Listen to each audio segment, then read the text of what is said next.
Hello दोस्तों, कैसे हैं आप सब लोग। मैं हूं सीएस अनूप जैन। जून 23 के लिए एक बहुत ही इंपॉर्टेंट अमेंडमेंट क्लास में आज आप लोगों के लिए लेकर आया हूं। बड़े ध्यान से सुनिएगा, बहुत बहुत ज्यादा इंपॉर्टेंट क्लास है। ये अमेंडमेंट क्लास किसके लिए पहले समझिए। ये अमेंडमेंट जो जून 23 में एग्जाम दे रहे हैं, दिसंबर 23 में एग्जाम दे रहे हैं, जून 24 में जो एग्जाम दे रहे हैं उसके लिए रेलिवेंट है। दूसरी चीज कौन से स्टूडेंट्स के लिए रेलिवेंट है, तो एक तो सीएस एग्जीक्यूटिव के स्टूडेंट के लिए रेलिवेंट है और एक सीएस प्रोफेशनल के स्टूडेंट्स के लिए रेलिवेंट है। सीएस एग्जीक्यूटिव के कौन से सब्जेक्ट के लिए रेलिवेंट है, that is security law and capital market. और सर सीएस प्रोफेशनल में किसके लिए रेलिवेंट है, that is corporate funding and listing का पेपर एंड गवर्नेंस का पेपर। यस, बिल्कुल सही सुना आपने। मेरी गट फीलिंग है कि ये कॉन्सेप्ट गवर्नेंस में भी पूछा जा सकता है। इसका कारण बताऊंगा आज क्यों, क्लास को देखते रहिएगा। तो ये यहां पर एग्जीक्यूटिव और प्रोफेशनल दोनों के लिए रेलिवेंट है। Are you getting? और आज का जो कॉन्सेप्ट है, जो अमेंडमेंट है, वो सारी चीज हम एक एक करके डिस्कस करेंगे कि क्या है, क्यों है, किस लिए है। Are you getting this? और मैं आपको बता दूं, जो भी हम आपको अमेंडमेंट कराएंगे that would be with logic only. ऐसा नहीं कि प्लेन रीडिंग करा दी और हो गया काम। सर आपको जो भी बताएंगे विद लॉजिक एंड रीजनिंग, ताकि आपको समझ में आए कि हो क्या रहा है basically. Are you excited for that? Now अब एक सवाल और पूछा जाएगा कि सर आप ये पूछेंगे, sir what about the notes. Sir ये जो क्लास है इसके आप क्या नोट्स भी आप बनवाने वाले हो और क्या नोट्स भी देने वाले हो? तो मैं आपको बता दूं, किसी भी प्रकार के नोट्स की जरूरत आपको नहीं है। नोट्स आपको चाहिए तो पूरी की पूरी बुक कॉर्पोरेट फंडिंग की और सिक्योरिटी लॉ की मेरी टेलीग्राम चैनल पे पूरी full fledge amended book available है जून 23 के लिए। लेकिन सर मैं आपको बता दूं, इसके बिल्कुल सिंप्लीफाइड नोट्स मैं इसी क्लास में आपको बनवाने वाला हूं। रैदर मैं बना चुका हूं। आपको एक एक चीज नोट करनी है। अगर आपने इस क्लास के अंदर सारी चीजें नोट कर ली तो आपको ना कोई बुक पढ़ने की जरूरत है, ना आपको कोई सप्लीमेंट पढ़ने की जरूरत है। That is more than sufficient. ये सब कुछ मैंने आपको लिखवा दिया और मैं लिखवाने वाला हूं। Is it okay? Now start करते हैं सर आज की अमेंडमेंट क्लास। सिक्योरिटी लॉ के स्टूडेंट एंड कॉर्पोरेट फंडिंग के स्टूडेंट्स दोनों के लिए कॉमन कॉन्सेप्ट है। लिखिएगा, पहली अमेंडमेंट जो मैं आपको बताने जा रहा हूं, ध्यान से सुनिएगा, है क्या। एक नया कॉन्सेप्ट इंट्रोड्यूस हुआ है, आप सबको पता ही होगा। The concept was a new concept has been introduce and the new concept is social stock exchange. ये सारा का सारा लिखना है आपको। मैंने आज है ना कम से कम 2.5 से 3 घंटे लगाए हैं पूरे कॉन्सेप्ट के मैंने नोट्स ये लिखने के लिए। अरे गेटिंग? मतलब ये क्लास 5 से 6 घंटे की जाती, ये क्लास 5 से 6 घंटे की जाती, क्योंकि 2.5 से 3 घंटे तो नोट्स बनाने में लग जाते हैं। लेकिन मैंने वो काम पहले ही कर दिया ताकि क्लास लंबी ना हो, क्योंकि आपका टाइम बड़ा प्रेशियस है। तो पहले ही मैंने 2.5 से 3 घंटे लगा के पूरे नोट्स बना दिए हैं। आप एक एक करके आराम आराम से नोट्स बना लीजिएगा please. Are you getting this? सारे नोट्स लिखते रहिएगा, बनाते रहिएगा, मैं आपको पूरा टाइम दूंगा। Are you getting this? चलिए सर, और अब ध्यान से सुनिएगा, एक नया कॉन्सेप्ट इंट्रोड्यूस हुआ है, that is a social stock exchange. तो आप बोलोगे सर ये सोशल स्टॉक एक्सचेंज क्या है? और इस सोशल स्टॉक एक्सचेंज की वजह से, ये कॉन्सेप्ट बताने से पहले मैं आपको बता दूं सर, 4 जगह अमेंडमेंट आई है। सिर्फ इस कॉन्सेप्ट की वजह से ट्राई टू अंडरस्टैंड, 4 जगह अमेंडमेंट आई है सर, 4 जगह। एक तो बेटा ICDR 2018 issue of capital disclosure requirement regulation 2018, इसमें अमेंडमेंट आ गई है। लिस्टिंग ऑब्लिगेशन डिस्क्लोजर रिक्वायरमेंट 2015, इसमें अमेंडमेंट आ गई है। सेबी की ऑल्टरनेटिव इन्वेस्टमेंट फंड रेगुलेशन मैंने पढ़ाई होगी, उसमें अमेंडमेंट आ चुकी है। और बेटा SCRA act, security contract regulation act 1956, इसके अंदर अमेंडमेंट आ गई है। यानी एक कॉन्सेप्ट की वजह से कैनवी से 4 जगह अमेंडमेंट आ गई है। क्या मैं बोल सकता हूं कॉन्सेप्ट एक, अमेंडमेंट अनेक? यस सर, दुनिया भर की अमेंडमेंट है। और इस चारों अमेंडमेंट को मैंने आपके लिए कनेक्ट कर दिया है। तो it is going to be a 4-वे कनेक्टिविटी। तो चारों चीजों को अब मैं आपको इंटरलिंक करके बताऊंगा एक्चुअली कहानी है क्या, स्टोरी क्या है। तो पहले सोशल स्टॉक एक्सचेंज का कॉन्सेप्ट पढ़ेंगे और चारों लॉस को इंटरलिंक्ड कर देंगे और आपके सामने तस्वीर रख देंगे। आप बोलोगे भाई साहब क्या चीज बताई है अनूप सर, मजा ही आ गया। आप देखिएगा, and I am telling you, जो हम आपको बताएंगे you will not find anywhere on the YouTube. I am telling you, ऐसा कुछ भी आपको कहीं पे भी पूरे यूट्यूब पे कहीं नहीं मिलेगा। तो बड़े ध्यान से आप लिखिएगा, पढ़िएगा और सुनिएगा और एंजॉय द सेशन। ठीक है दोस्तों, चलो सर स्टार्ट करते हैं आज का सबसे important concept, the social stock exchange. लिखते रहिएगा, नोट्स बनाते रहिएगा साथ साथ। देखो सर, सबसे पहले जो ये कॉन्सेप्ट ऑफ स्टॉक एक्सचेंज है, ये है क्या, ध्यान से सुनिएगा। कॉन्सेप्ट को समझते हैं बेटा, what is the concept of the stock exchange. हमारे देश में एक स्टॉक एक्सचेंज है एनएससी, एक स्टॉक एक्सचेंज है बीएससी। आप सबको पता है कि हमारे देश में बेटा जो ये स्टॉक एक्सचेंज है, यहां पर यू नो दैट यहां पर अलग अलग सेगमेंट है। यहां पे अलग अलग सेगमेंट है, आपको पता है यहां पे अलग अलग सेगमेंट्स है। और यहां पे बेसिकली पहले 3 सेगमेंट हुआ करते थे। पहले क्या हुआ करते थे? बेसिकली 3 सेगमेंट हुआ करते थे। एनएससी बीएससी पे बेटा 3 सेगमेंट हुआ करते थे। पहला सेगमेंट हुआ करता था मेन बोर्ड, दूसरा हुआ था करता था SME that is small medium enterprises, और तीसरा हुआ करता था आईजीपी। आईजीपी बोले तो इनोवेटिव ग्रोथ प्लेटफॉर्म, आईजीपी बोले तो innovative growth platform. And in that very case main board पे जो एनएससी बीएससी के अंदर जो एक सेगमेंट हुआ करता था मेन बोर्ड, यहां पे जो बड़ी बड़ी कंपनी होती थी वो लिस्ट होती है, रिलायंस, टाटा एटसेट्रा। एसएमई पे जो स्मॉल मीडियम एंटरप्राइजेस हैं वो लिस्ट होती हैं। और जो बेटा ये वाला प्लेटफॉर्म है ना IGP, that is innovative growth platform, इस प्लेटफॉर्म पे कौन लिस्ट होता है? That is startups. जो स्टार्टअप्स है वो लिस्ट होते हैं, जो स्टार्टअप है बेटा वो लिस्ट होते हैं। Try to understand that, are you getting this? तो अब एनएससी बीएससी के ऊपर एक और सेगमेंट आ जाएगा, एक new segment will be launched, और वो एक जो नया सेगमेंट आएगा उस नए सेगमेंट का नाम होगा, ध्यान से सुनिएगा, उस नए सेगमेंट का नाम होगा सोशल स्टॉक एक्सचेंज। तो पहला सवाल ये है, पहला सवाल ये सोशल स्टॉक एक्सचेंज, और आज के बाद मैं इसको नाम दूंगा सोशल स्टॉक एक्सचेंज को एसएसई। बोलो भाई क्या नाम देंगे इसको? एसएससी। एसएससी बोले तो सोशल स्टॉक एक्सचेंज। तो एक नया सेगमेंट आ जाएगा। तो पहला सवाल तो ये उठता है, क्या ये जो सोशल स्टॉक एक्सचेंज एक सेपरेट स्टॉक एक्सचेंज है, या it is a segment in the existing stock exchange of NSC BSc? ये बेटा कोई भी याद रखेगा, सेपरेट स्टॉक एक्सचेंज नहीं है। पहले 3 सेगमेंट हुआ करते थे, अब 4 सेगमेंट हो जाएंगे।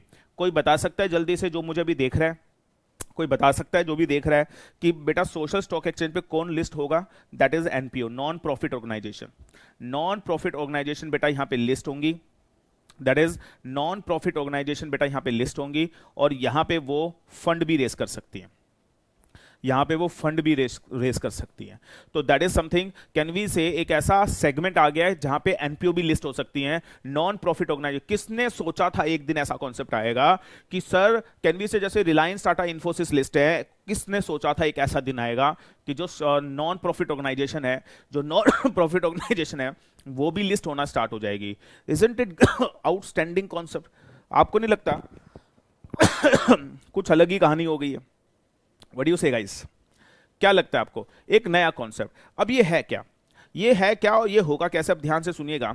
मान लो ये एनपीओ, अब ध्यान से सुनिए भाई, इसका मैं आपको कॉन्सेप्ट बता रहा हूं, होगा क्या? ये बेटा एनपीओ है, ये एनपीओ है, ये सोशल स्टॉक एक्सचेंज है, ये सोशल स्टॉक एक्सचेंज है, और ये एनपीओ यहां पे क्या हो सकता है? अपने आप को यहां पे सोशल स्टॉक एक्सचेंज पे बेटा रजिस्टर्ड करा सकता है, और रजिस्टर्ड कराने के बाद कैन वी से फंड भी रेस कर सकता है, फंड भी रेज कर सकता है। बात समझ में आ रही है? ध्यान से सुनिएगा, फंड भी क्या कर सकता है? तो एनपीओ जो नॉन प्रॉफिट ऑर्गेनाइजेशन है, अभी मैं आपको कॉन्सेप्ट समझा रहा हूं, फिर जब लीगैलिटीज आएंगी तो उसको डिटेल में डिस्कस करेंगे। पहले कॉन्सेप्ट को समझ लो, मैं लॉजिक बता रहा हूं, what is the logic of, ऐसा क्यों है, ये सोशल स्टॉक एक्सचेंज क्यों आया है, किस लिए आया है, लॉजिक समझिए। अब मुझे बताओ, जो एनपीओ बेटा कहां रजिस्टर्ड हो सकता है? एसएससी पे। सोशल स्टॉक एक्सचेंज पे अपने आप को रजिस्टर करा सकते हैं, वहां पे फंड भी रेस कर सकता है, वहां पे सिक्योरिटी भी इशू कर सकता है। क्या इशू कर सकता है वहां पे लिख लो बेटा, सिक्योरिटीज भी इशू कर सकते हैं, सिक्योरिटी भी इशू कर सकता है। अब मैं सब बताऊंगा आपको कौन सी सिक्योरिटी इशू कर सकता है, कैसी सिक्योरिटी इशू करता है, will discuss later on.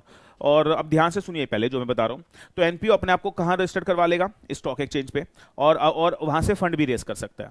Are you getting this? And in that very case ये जो एनपीओ बेटा अगर यहां पे लिस्ट हो गया, कहां पे बोलो? सोशल स्टॉक एक्सचेंज पे, तो जो इन्वेस्टर्स हैं, जो इन्वेस्टर्स हैं, आप मुझे बताओ, जो इन्वेस्टर्स हैं वो इनकी सिक्योरिटी परचेज कर लेंगे।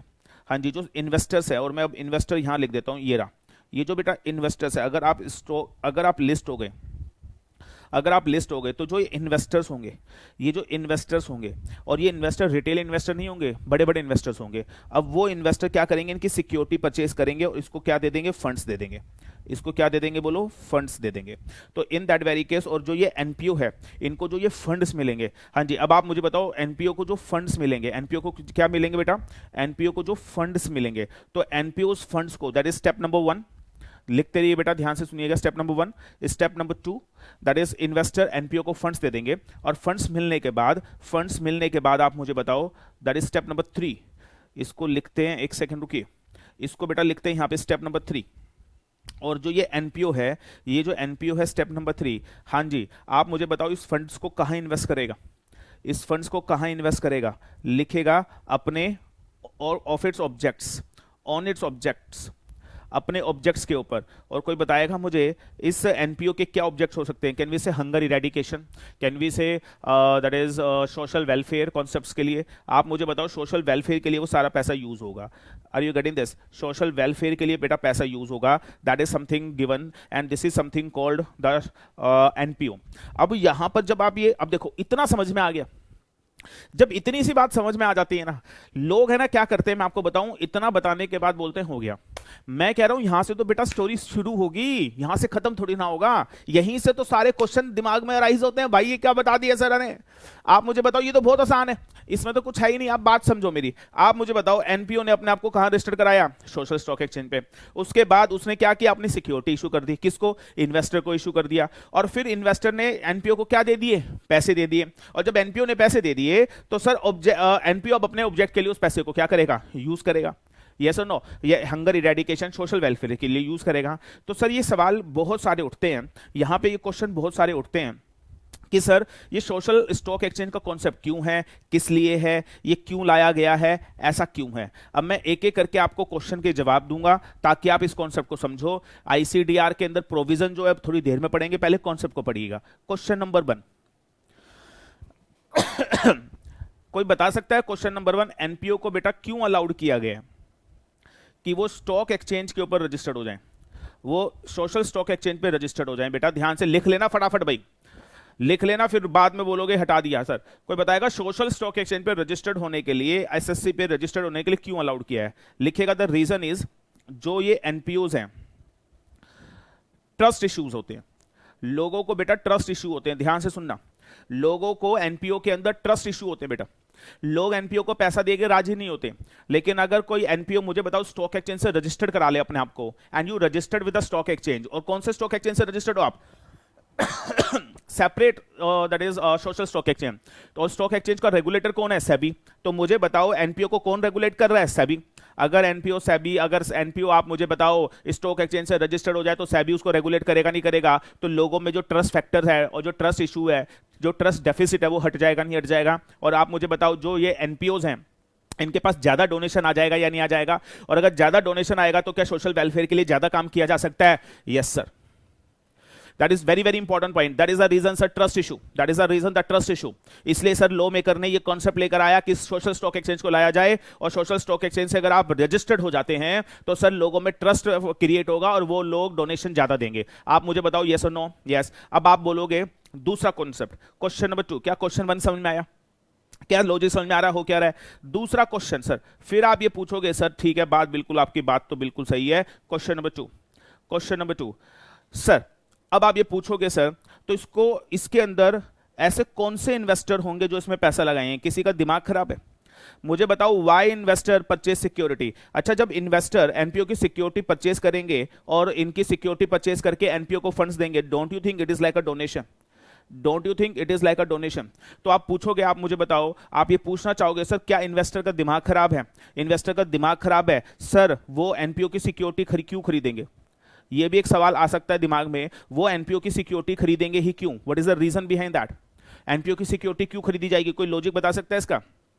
इन्वेस्टर एनपीओ की सिक्योरिटी क्यों खरीदेगा और वो डोनेशन क्यों देगा, आप मुझे बताओ, मैं आपको बता दूं, ध्यान से सुनिएगा। ये आपको लगता है, लेकिन पूरे इंडिया में बहुत सारे ऐसे इन्वेस्टर्स हैं। पहली बात तो समझिएगा, यहां पे जो बिग इन्वेस्टर्स हैं सिर्फ उनको ही ये चीज अलाउड है। यहां पे ये सब लॉ में लिखा हुआ है, मैं पढ़ाऊंगा आपको। सिर्फ बिग इन्वेस्टर को अलाउड है, जो रिटेल इन्वेस्टर है जैसे आप या मैं, और जिसको नहीं पता लिख लो, रिटेल इन्वेस्टर्स वो होते हैं जो अप टू 2 लाख रुपए तक इन्वेस्ट करते हैं, उनको तो ये अलाउड ही नहीं है। यानी जो बड़े बड़े इन्वेस्टर हैं, क्या वो डोनेशन देते होंगे, क्या वो डोनेशन देते होंगे, हाँ या ना। अब आपसे मैं पूछता हूं एक सवाल, पहले तो आप किसी भी एनजीओ को क्या दे रहे थे, डोनेशन दे रहे थे। अब मैं आपसे पूछता हूं, आप एक बहुत बड़े इन्वेस्टर हो, आप तो पहले भी डोनेशन दे रहे थे। मैं आपको बता दूं, पिछले साल का अगर आप मान के चलो, 2020-2021 का बता रहा हूं, हाँ जी, तकरीबन 30,000 करोड़ का डोनेशन दिया गया है एनपीओ को।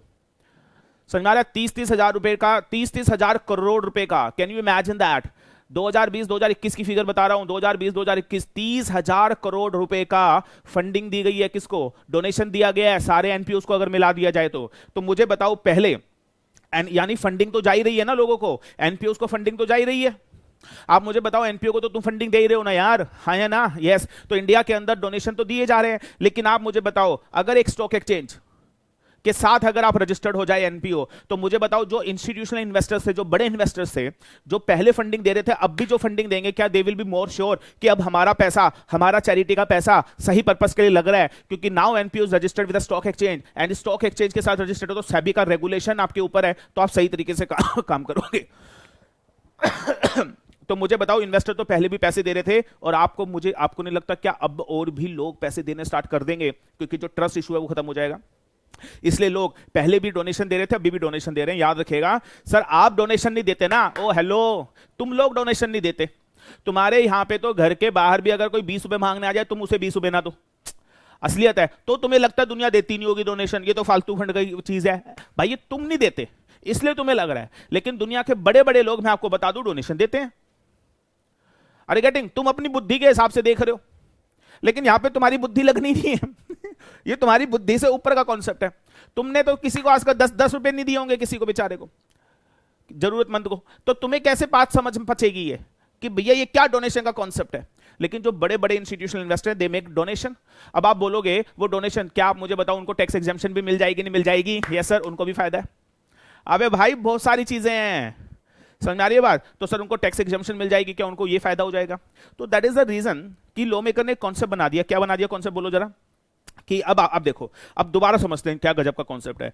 तो जो नॉन प्रॉफिट ऑर्गेनाइजेशन है, स्टॉक एक्सचेंज पे रजिस्टर्ड हो जाएगा एंड अपनी सिक्योरिटी इशू करेगा। अब कौन सी सिक्योरिटी होगी, zero coupon, zero convertible note, सब बताऊंगा, बात की बात है, पहले सुन लो। और जो एनपीओ बेटा वो फंड किसको देगा, वो फंड कहां इन्वेस्ट करेगा, अपने पार्टिकुलर पर्पस के लिए। तो दैट इज द कॉन्सेप्ट कि वाई द। अच्छा और सुनिए, अब मेरा एक सवाल और है। अब ध्यान से सुनिएगा प्लीज, इससे एक फायदा और होगा। अच्छा, ये कॉन्सेप्ट और क्यों लाया गया, दैट इज एक लॉजिक और बता रहा हूं। ये कॉन्सेप्ट समझ में आ रहा है? मुझे बताओ जल्दी से, सोशल स्टॉक एक्सचेंज क्यों लाया गया, उसके लॉजिक समझ में आ रहे हैं? तो मैं लिखवाता हूं आपको, जरा लिखेगा लॉजिक्स। बेटा अगर आपको ये लॉजिक क्लियर हो गए ना, तो आपको पढ़ने में तो वैसे बड़ा आसान लगेगा, कुछ है ही नहीं। पढ़ाई तो वैसे बहुत आसान है सर, पढ़ाई मुश्किल तब होती है जब आपको चीजें समझ में ना आए, लॉजिक क्लियर ना हो। पहला लॉजिक क्या बोलो, क्या मैं बोलूं जो ट्रस्ट इशू है वो खत्म हो जाएगा? क्या मुझे बताओ, जो ट्रस्ट इश्यूज हैं वो रिड्यूस हो जाएंगे, खत्म हो जाएंगे? हाँ जी। दूसरा बताओ, दूसरा आप मुझे बताओ जल्दी से, क्या आप मुझे बताओ एक जो एनपीओज हैं वो सेबी रेगुलेट करेगा? और अगर एनपीओज को बेटा सेबी अगर रेगुलेट करना लगे तो मुझे बताओ डोनेशन इंक्रीज होंगे डिक्रीज होंगे? डोनेशन इंक्रीज हो जाएंगे। तीसरा इसका लॉजिक था बहुत बड़ा, कोविड। बेटा जब कोविड-19 आया तो इसकी वजह से देश में त्राही त्राही मच गई, और उस टाइम पर जो आपके जो एनपीओज थे उनके पास पैसे नहीं थे, और वो देश की सेवा सही तरीके से कर नहीं पाए। अगर ये कॉन्सेप्ट पहले से होता सोशल स्टॉक एक्सचेंज वाला, तो आप मुझे बताओ एनपीओ के पास बहुत सारा पैसा होता, और क्या कोविड-19 जैसी सिचुएशन से एनपीओ बहुत अच्छे से लड़ पाते, हाँ या ना? तो कैन वी से फ्यूचर को देखते हुए कोविड जैसी चीजें फ्यूचर में भी हो सकती हैं, इस कॉन्सेप्ट को लाया गया। और चौथा है यूनाइटेड नेशन। चौथा कारण है बेटा यूनाइटेड नेशन। यूनाइटेड नेशन, आपको पता है जो यूनाइटेड नेशन है, यूनाइटेड नेशन मतलब यू नो दैट सारे देशों को रेगुलेट करता है। और कुछ है ना एक कॉन्सेप्ट होता है, अब यहां पे मैं आपको ज्यादा डिटेल में ना बताते हुए समझिएगा, कुछ है ना सस्टेनेबल डेवलपमेंट गोल्स हैं जिसको एसएसडी बोला जाता है। जो गवर्नेंस के स्टूडेंट हैं, एथिक्स के फाइनल के, उनको पता होगा। मैं यहां पे गवर्नेंस भी कनेक्ट करना चाह रहा हूं।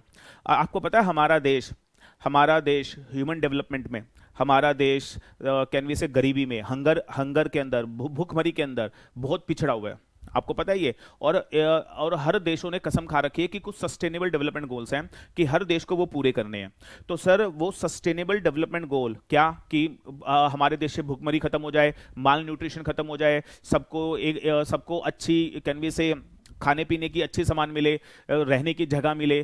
तो कैन वी से हर आदमी को एक स्टैंडर्ड ऑफ लिविंग अच्छा बेहतरीन मिले, और ये एक इंटरनेशनल स्टैंडर्ड है, सस्टेनेबल डेवलपमेंट गोल है जो हर देश को अचीव करने हैं। Are you getting this? तो इंडिया के ऊपर वो भी एक प्रेशर है। तो सर आप मुझे बताओ, अगर एनपीओज को अगर SSC that is social stock exchange के ऊपर रजिस्टर्ड करा लिया जाएगा, और एनपीओ के पास अगर फंडिंग बढ़ेगी और एनपीओ के पास पैसा आएगा, तो क्या वो सोशल वेलफेयर के लिए आप मुझे बताओ पैसा खर्च करेगा? तो मुझे बताओ जो सस्टेनेबल डेवलपमेंट गोल्स हैं इंडिया के, जो सस्टेनेबल डेवलपमेंट गोल्स हैं, और कोई बताएगा सस्टेनेबल डेवलपमेंट गोल्स मतलब क्या? कि हंगर, सस्टेनेबल डेवलपमेंट जो गोल्स है, भूखमरी मिटे, माल न्यूट्रिशन हटे, उसको भी अचीव कर पाएंगे, हाँ या ना? यस। तो वो इंटरनेशनल ऑब्लिगेशंस भी पूरी होती हैं। इन सारी चीजों को समझते हुए लॉ मेकर ने इस बात को समझा, and he created the concept of social stock exchange in the year 1920। That is Nirmala Sitharaman ji has introduced this concept. Are you getting this? Sitharaman ji has introduce concept and now it is that is SEBI, इन्हें इसके ऊपर regulations बता दी हैं, बना दी हैं, और वो सारी चीजें हम एक एक करके डिस्कस करेंगे। मुझे बताओ क्या पूरा लॉजिक समझ में आ रहा है आपको? ये सोशल स्टॉक एक्सचेंज क्या है, कैसे डोनेशन बढ़ेंगे, और क्या जो एनपीओज है, क्या वो जो एनपीओज है वो अपनी सिक्योरिटी भी इशू कर सकती हैं क्या? यस सर, वो एनपीओज अपनी सिक्योरिटी भी बेटा इशू कर सकती हैं, और अपनी एनपीओज जो एनपीओ नॉन प्रॉफिट ऑर्गेनाइजेशन, वो अपनी सिक्योरिटी भी इशू कर सकती हैं और उसे लिस्ट करा सकती हैं, एंड डेफिनेटली वो पैसा रेज करके सोशल वेलफेयर कॉन्सेप्ट के लिए यूज कर सकती हैं। मुझे बता दो क्या लॉजिक बिल्कुल क्लियर है? याद रखिएगा, हम लोग, मैं हमेशा बोलता हूं कि whenever I teach any concept, तो ऐसा नहीं है किताब उठाई और पढ़ा दिया।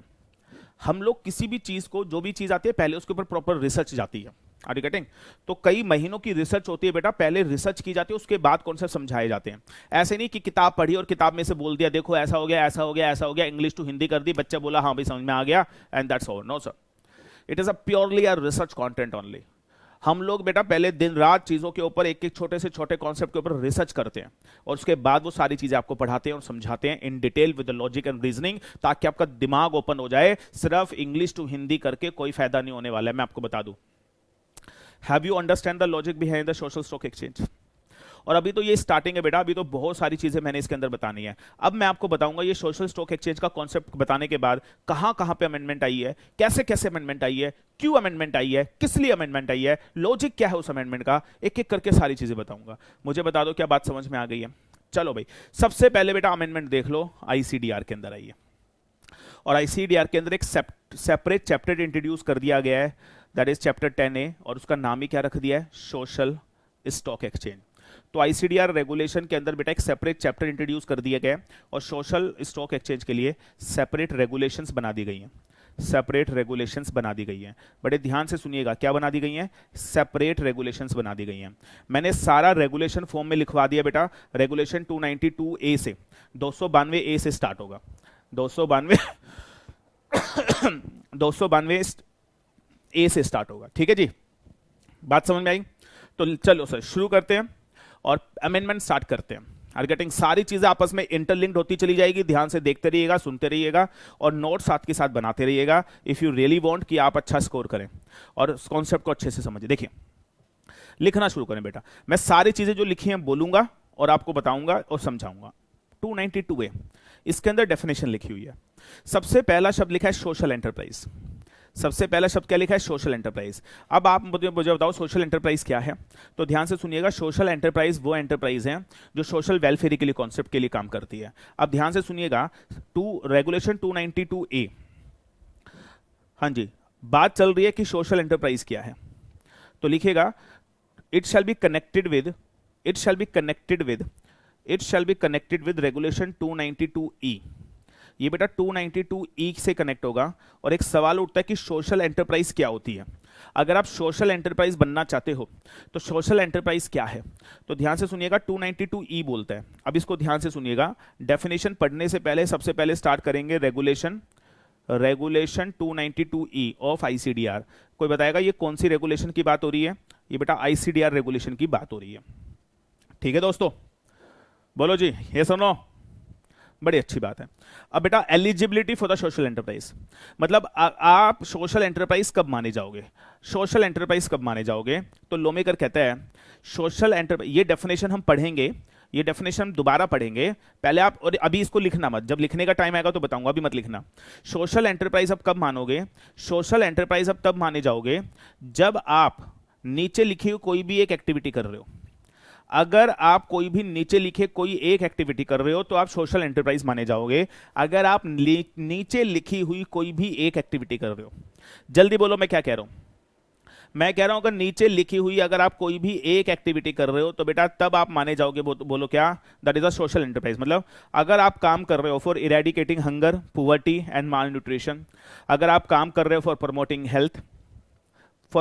हेल्थ, अगर आप काम कर रहे हो for promoting education, if you are promoting that is for gender equality, that is if you are working for the environment sustainability, if you are working for the that is protection of the national heritage, if you are working for the promoter rural sports, promote rural sports, गांव के अंदर sports को बढ़ावा देने के लिए अगर काम कर रहे हो, सपोर्टिंग इनक्यूबेटर्स, क्या शब्द लिखा है, ये क्या शब्द लिखा है बेटा, ये क्या शब्द लिखा है, सपोर्टिंग इनक्यूबेटर्स। मैं बताऊंगा डेफिनेशन, आने दो, बाद में बताऊंगा इनक्यूबेटर क्या होता है, डोंट वरी। अभी हमें पहले डेफिनेशन ऊपर पढ़नी है, इनक्यूबेटर बताऊंगा, बहुत छोटी सी बात है, डोंट वरी, छोटी सी चीज है इनक्यूबेटर, बाद में बताऊंगा। हाँ जी, अगर आप काम कर रहे हो slum area development, slum area क्या होता है, झुग्गी झोपड़ी। हाँ जी, प्रमोटिंग वेलफेयर ऑफ माइग्रेंट्स, जो एक देश से दूसरे देश ट्रांसफर होते हैं लोग, सर दैट इज, आपने मूवी देखी होगी दैट इज रिफ्यूजी, तो सर उनको प्रमोट अगर आप करना चाहते हो, उनके वेलफेयर के लिए अगर काम करना चाहते हो, यानी कोई भी अगर कंपनी इनमें से कोई भी अगर एक्टिविटी कर रही है एज पर रेगुलेशन 292E हाँ जी, तो कोई भी काम कर रही है, hunger eradication, poverty eradication, malnutrition eradication, promoting health education whatever, तो 292E के अकॉर्डिंग आप सोशल एंटरप्राइज मान लिए जाओगे। Are you getting this? तो मुझे बताओ, सबसे पहले डेफिनेशन पढ़ा रहा हूं मैं आपको, सबसे पहले मैं आपको डेफिनेशन बता रहा हूं, हाँ जी, सोशल एंटरप्राइज की। तो पहले बताओ सोशल एंटरप्राइज क्या है, जो किसके ऊपर काम कर रहा है, वो इरेडिकेशन। अब मैं वो सारे के सारे पॉइंट एक साथ नहीं बोलूंगा, मैं बोलूंगा hunger eradication, poverty eradication, health education and all that stuff, तो उसको सोशल एंटरप्राइज बोला जाएगा। मेरा सवाल है, रिलायंस इंडस्ट्रीज लिमिटेड, नाम सुना आपने, Reliance Industries Limited, is it a social enterprise? No sir, it is not a social enterprise. वो सोशल एंटरप्राइज नहीं है, क्योंकि आप कोई किसी भी पॉवर्टी वगैरह हटाने के लिए काम नहीं कर रहे हो। तो दैट इज अ, पहले तो शब्द समझ में आया सोशल एंटरप्राइज क्या। अब आईसीडीआर में सेबी ने सोशल एंटरप्राइज को दो पार्ट में डिवाइड कर दिया है। लॉमेकर कहते हैं social enterprise not for profit भी हो सकती है और फॉर प्रॉफिट भी हो सकती है। ध्यान से सुन लेना भाई, क्या हो सकती है बेटा, नॉट फॉर प्रॉफिट भी हो सकती है, फॉर प्रॉफिट भी हो सकती है। तो आज के बाद में इसे नाम दूंगा, नॉट फॉर प्रॉफिट को एनपीओ और फॉर प्रॉफिट को क्या बोला जाएगा, FPO. FPO, are you getting this, are you getting this? हाँ जी। अब आप बोलोगे, यानी जो सोशल एंटरप्राइज है वो दो तरीके से होते हैं, मतलब एक ऐसी सोशल एंटरप्राइज है जो प्रॉफिट के लिए काम नहीं कर रही है, बस सोशल एक्टिविटी के लिए काम कर रही है। क्या मेरी बात समझ में आ रही है? मैंने क्या बोला, जल्दी से बोलो, मैंने क्या बोला, जल्दी से बोलो, मैंने क्या बोला? एक ऐसी बेटा, एक ऐसी, मैंने क्या बोला, एक ऐसी सोशल एंटरप्राइज। और सोशल एंटरप्राइज का मतलब जो हंगर इरेडिकेशन के लिए काम कर रही है, पुअर्टी इरेडिकेशन के लिए काम कर रही है, लेकिन वो काम, वो है तो सोशल एंटरप्राइज, लेकिन वो प्रॉफिट नहीं कमाती, वो प्योर नॉन प्रॉफिट ऑर्गेनाइजेशन है, वो प्योर नॉन प्रॉफिट ऑर्गेनाइजेशन है। मेरी बात समझ में आ रही है? और याद रखिएगा, ऐसी सोशल एंटरप्राइज जो प्रॉफिट नहीं कमाती, वो आप तीन तरीके से बना सकते हो, इन the form of trust, in the form of society, in the form of section 8 company. और आपको पता है जो ट्रस्ट है, अगर आप ट्रस्ट बनाना चाहते हो तो आपको इंडियन ट्रस्ट एक्ट के अंदर 8082 में अपने आप को रजिस्टर्ड कराना पड़ेगा। अगर आप सोसाइटी बनाना चाहते हो तो सोसाइटी रजिस्ट्रेशन एक्ट 1860 में आपको अपना रजिस्ट्रेशन कराना पड़ेगा। और सेक्शन 8 कंपनी बनाना चाहते हो तो आपको कंपनीज एक्ट 2013 में अपने आप को रजिस्टर्ड कराना पड़ेगा। मेरी बात समझ में आ रही है? लेकिन अगर आप एक ऐसी सोशल एंटरप्राइज हो, मतलब आप सोशल एंटरप्राइज तो हो, you are working for the hunger eradication, you are working for the health and education, but you are also earning the profit, इसको बोला जाता है फॉर प्रॉफिट ऑर्गेनाइजेशन। अब आप बोलोगे सर ये क्या कॉन्सेप्ट, पहली बार सुना है? तो याद रखिएगा, कुछ ऐसी ऑर्गेनाइजेशन है जो प्रॉफिट कमाती है। फॉर एग्जांपल, मैं एग्जांपल देता हूं आपको, एग्जांपल लिखिएगा, SAS पूर्णा, SAS पूर्णा आरोग्य, लिख लो भाई, आरोग्य हेल्थ केयर प्राइवेट लिमिटेड, लिख लो। अब ये एक सोशल एंटरप्राइज है, ये प्रमोटिंग ऑफ हेल्थ के लिए काम करती है, लेकिन मैं आपको बता दूं it is a social enterprise. ये हेल्थ को प्रमोट करने के लिए काम कर रही है, लेकिन प्रॉफिट भी कमाती है, लेकिन प्रॉफिट भी कमाती है। यानी सोशल, समझो भाई समझो, सोशल एंटरप्राइज अब दो तरीके की हो गई है। जल्दी से बताओ सोशल एंटरप्राइज दो तरीके की कौन सी हो गई है? पहली बात तो ये है कि सोशल एंटरप्राइज होती क्या है।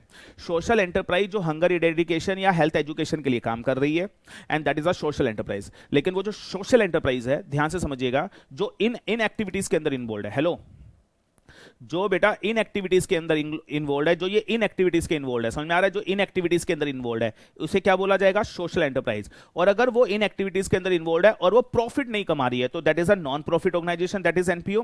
एंड और वो सोशल एंटरप्राइज है लेकिन वो प्रॉफिट भी कमा रही है, that is FPO, for profit organisation. मुझे बता दो जल्दी से, सोशल एंटरप्राइज को दो बातों में समझ में आ गया। और जो फॉर प्रॉफिट ऑर्गेनाइजेशन है वो कंपनी के फॉर्म में बन सकती है, वो बॉडी कॉर्पोरेट के फॉर्म में बन सकती है। लेकिन आपको पता ही है हिंदुस्तान के अंदर एनपीओ बनाने के तीन ही तरीके होते हैं, one is trust, second is society and third is section 8 company. मुझे लगता है इतनी बात सबको क्लियर है। मुझे बता दो सोशल एंटरप्राइज अब कितने तरीके और कितने पार्ट में डिवाइड हो गए? दो, और सारा खेल इन दोनों का ही है, non profit organisation, for profit organisation, that is given over here. अब ये क्या काम करती है पता है? ये क्या काम करती है? They providing the health services at a very nominal rate. तो मुझे बता सोशल क्या हेल्थ को प्रमोट कर रहा है नहीं कर रहा है? तो definitely it is a social welfare concept, it is a social enterprise, but you are also earning the profit. आप मुझे बताओ क्या दो बातें समझ में आ रही है? यस और नो? तो that is a not for profit and that for profit, तो that is something given over दिया। मुझे बता दो जल्दी से क्या रेगुलेशन 292A की डेफिनेशन समझ में आई? तो मैंने पहली डेफिनेशन बताई एनपीओ क्या होती है और दूसरी डेफिनेशन बताई एफपीओ क्या होती है। एनपीओ बोले तो नॉट फॉर प्रॉफिट और एफपीओ बोले तो फॉर प्रॉफिट ऑर्गेनाइजेशन। लेकिन दोनों में एक कॉमन चीज क्या है बोलो?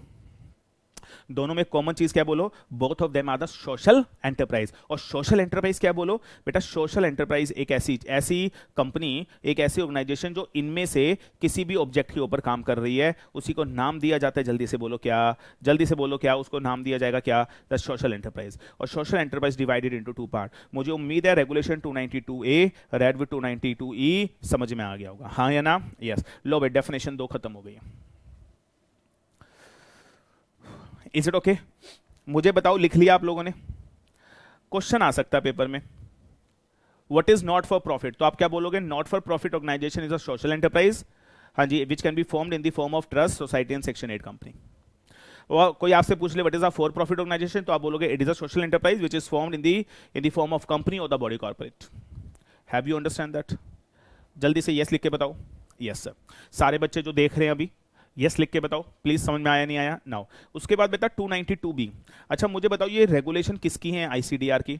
और आईसीडीआर के अंदर एक नया चैप्टर इंट्रोड्यूस हुआ है, चैप्टर का नाम बोलो? That is chapter 10A। मैंने आपको पूरा एनपी और एफपी बता दिया। तो एक और सवाल उठा, ये जो पूरी रेगुलेशन है किसके ऊपर एप्लीकेबल होंगी? ये पूरी रेगुलेशन बेटा किस पे एप्लीकेबल होंगी? एनपीओ पे भी और एफपीओ पे भी। एक बार जल्दी से बोलना, एनपीओ का मतलब क्या था? नॉट फॉर प्रॉफिट ऑर्गेनाइजेशन,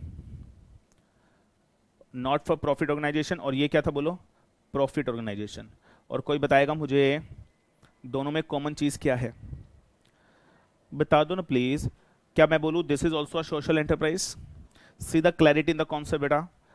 क्या मैं बोलूं this is a social enterprise and can we say this is also a social enterprise? क्या आपको मेरी बात समझ में आ रही है बेटा? Both of them are the social enterprise. I hope you understand that.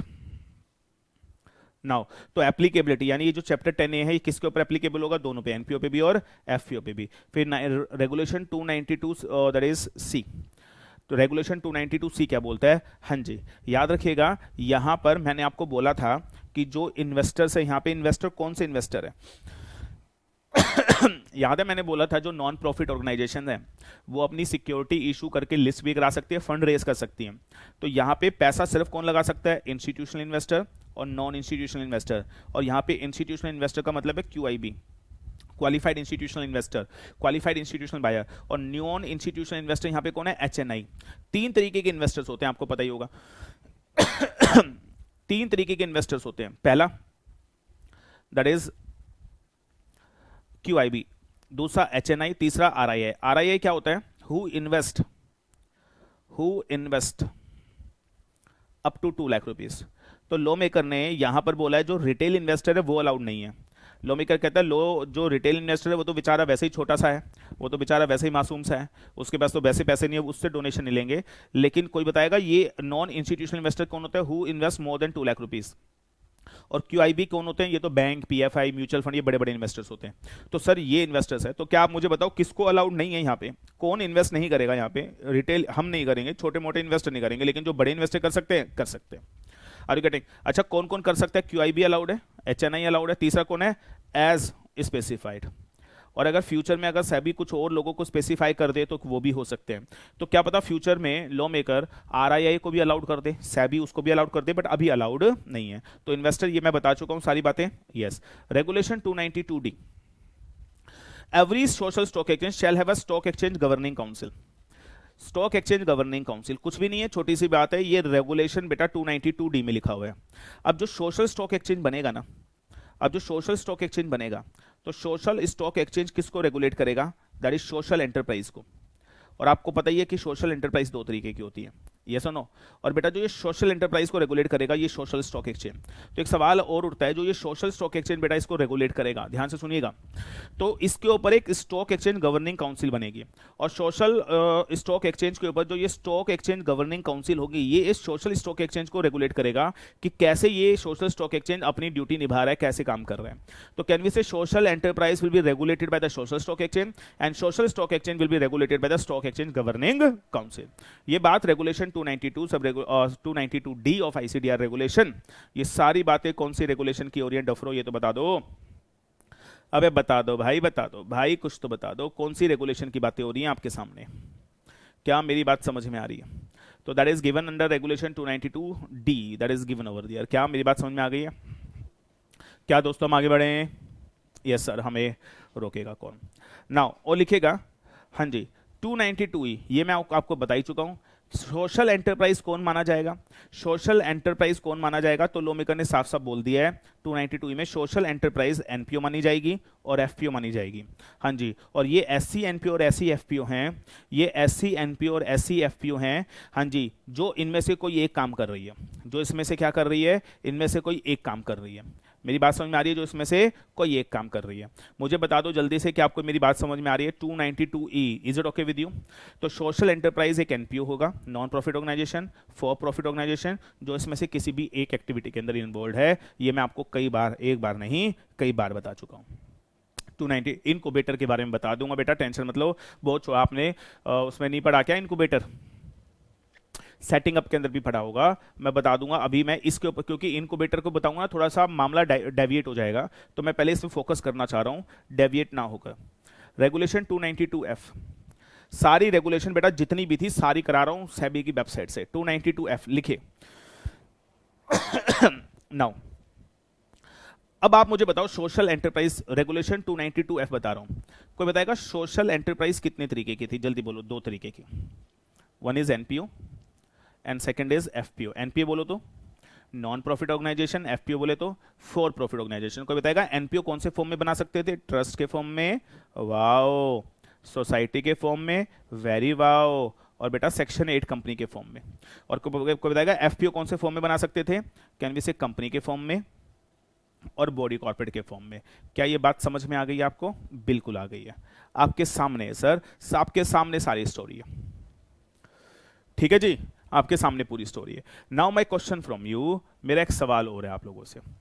Give me a second, एक सेकंड मैं एक चेक कर लूं,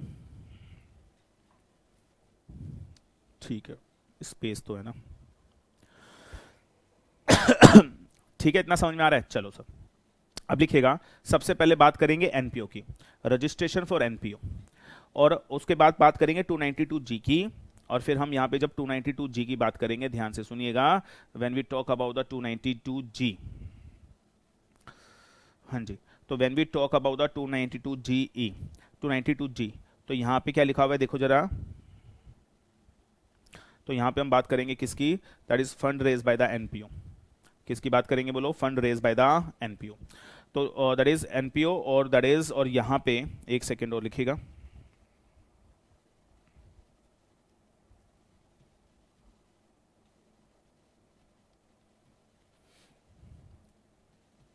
चलिए नॉन प्रॉफिट ऑर्गेनाइजेशन की बात कर रहे हैं, तो उसके पास दो ऑप्शन है। अब ध्यान से सुनना मेरी बात, पहला ऑप्शन जो नॉन प्रॉफिट ऑर्गेनाइजेशन है, नॉन प्रॉफिट, उसके पास क्या है? या तो आप रजिस्टर्ड हो जाओ, किसके ऊपर? सोशल स्टॉक एक्सचेंज के साथ आप रजिस्टर्ड हो जाओ। अब मेरा एक सवाल है, यहां पे आप किसके साथ रजिस्टर्ड हो जाओ? सोशल स्टॉक एक्सचेंज से। कोई बता सकता है यहां पे? और सोशल स्टॉक एक्सचेंज से आप रजिस्टर्ड हो जाओ, लेकिन फंड रेज मत करो, फंड रेज मत करो। आपके पास पहला ऑप्शन है, आप फंड रेज मत करो, आप बस स्टॉक एक्सचेंज से रजिस्टर्ड हो जाए। कोई बता सकता है इसका लॉजिक? हाँ जी, कोई बता सकता है इसका लॉजिक?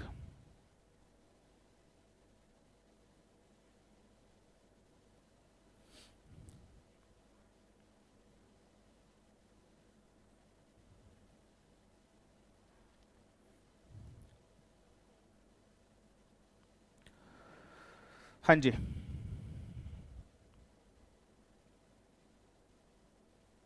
कोई बता सकता है इसका लॉजिक? एनीबडी?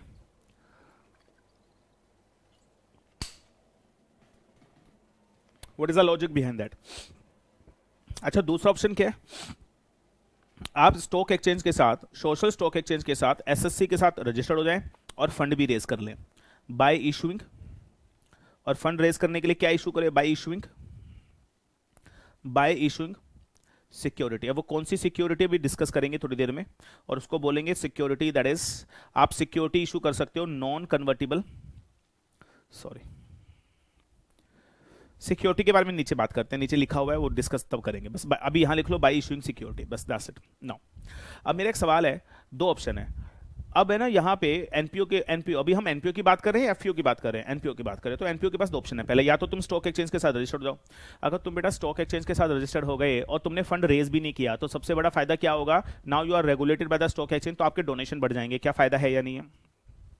क्या फायदा है या नहीं है? You can register with the stock exchange. तो अगर if you register with the stock exchange तो आपके फंड बढ़ जाएंगे, नहीं बढ़ जाएंगे, लोग आपको ज्यादा डोनेशन देंगे नहीं देंगे। और दूसरा, अगर आप चाहते हो तो आप स्टॉक एक्सचेंज पर रजिस्टर्ड होकर चाहो तो सिक्योरिटी भी इशू कर सकते हो और फंड भी रेस कर सकते हो।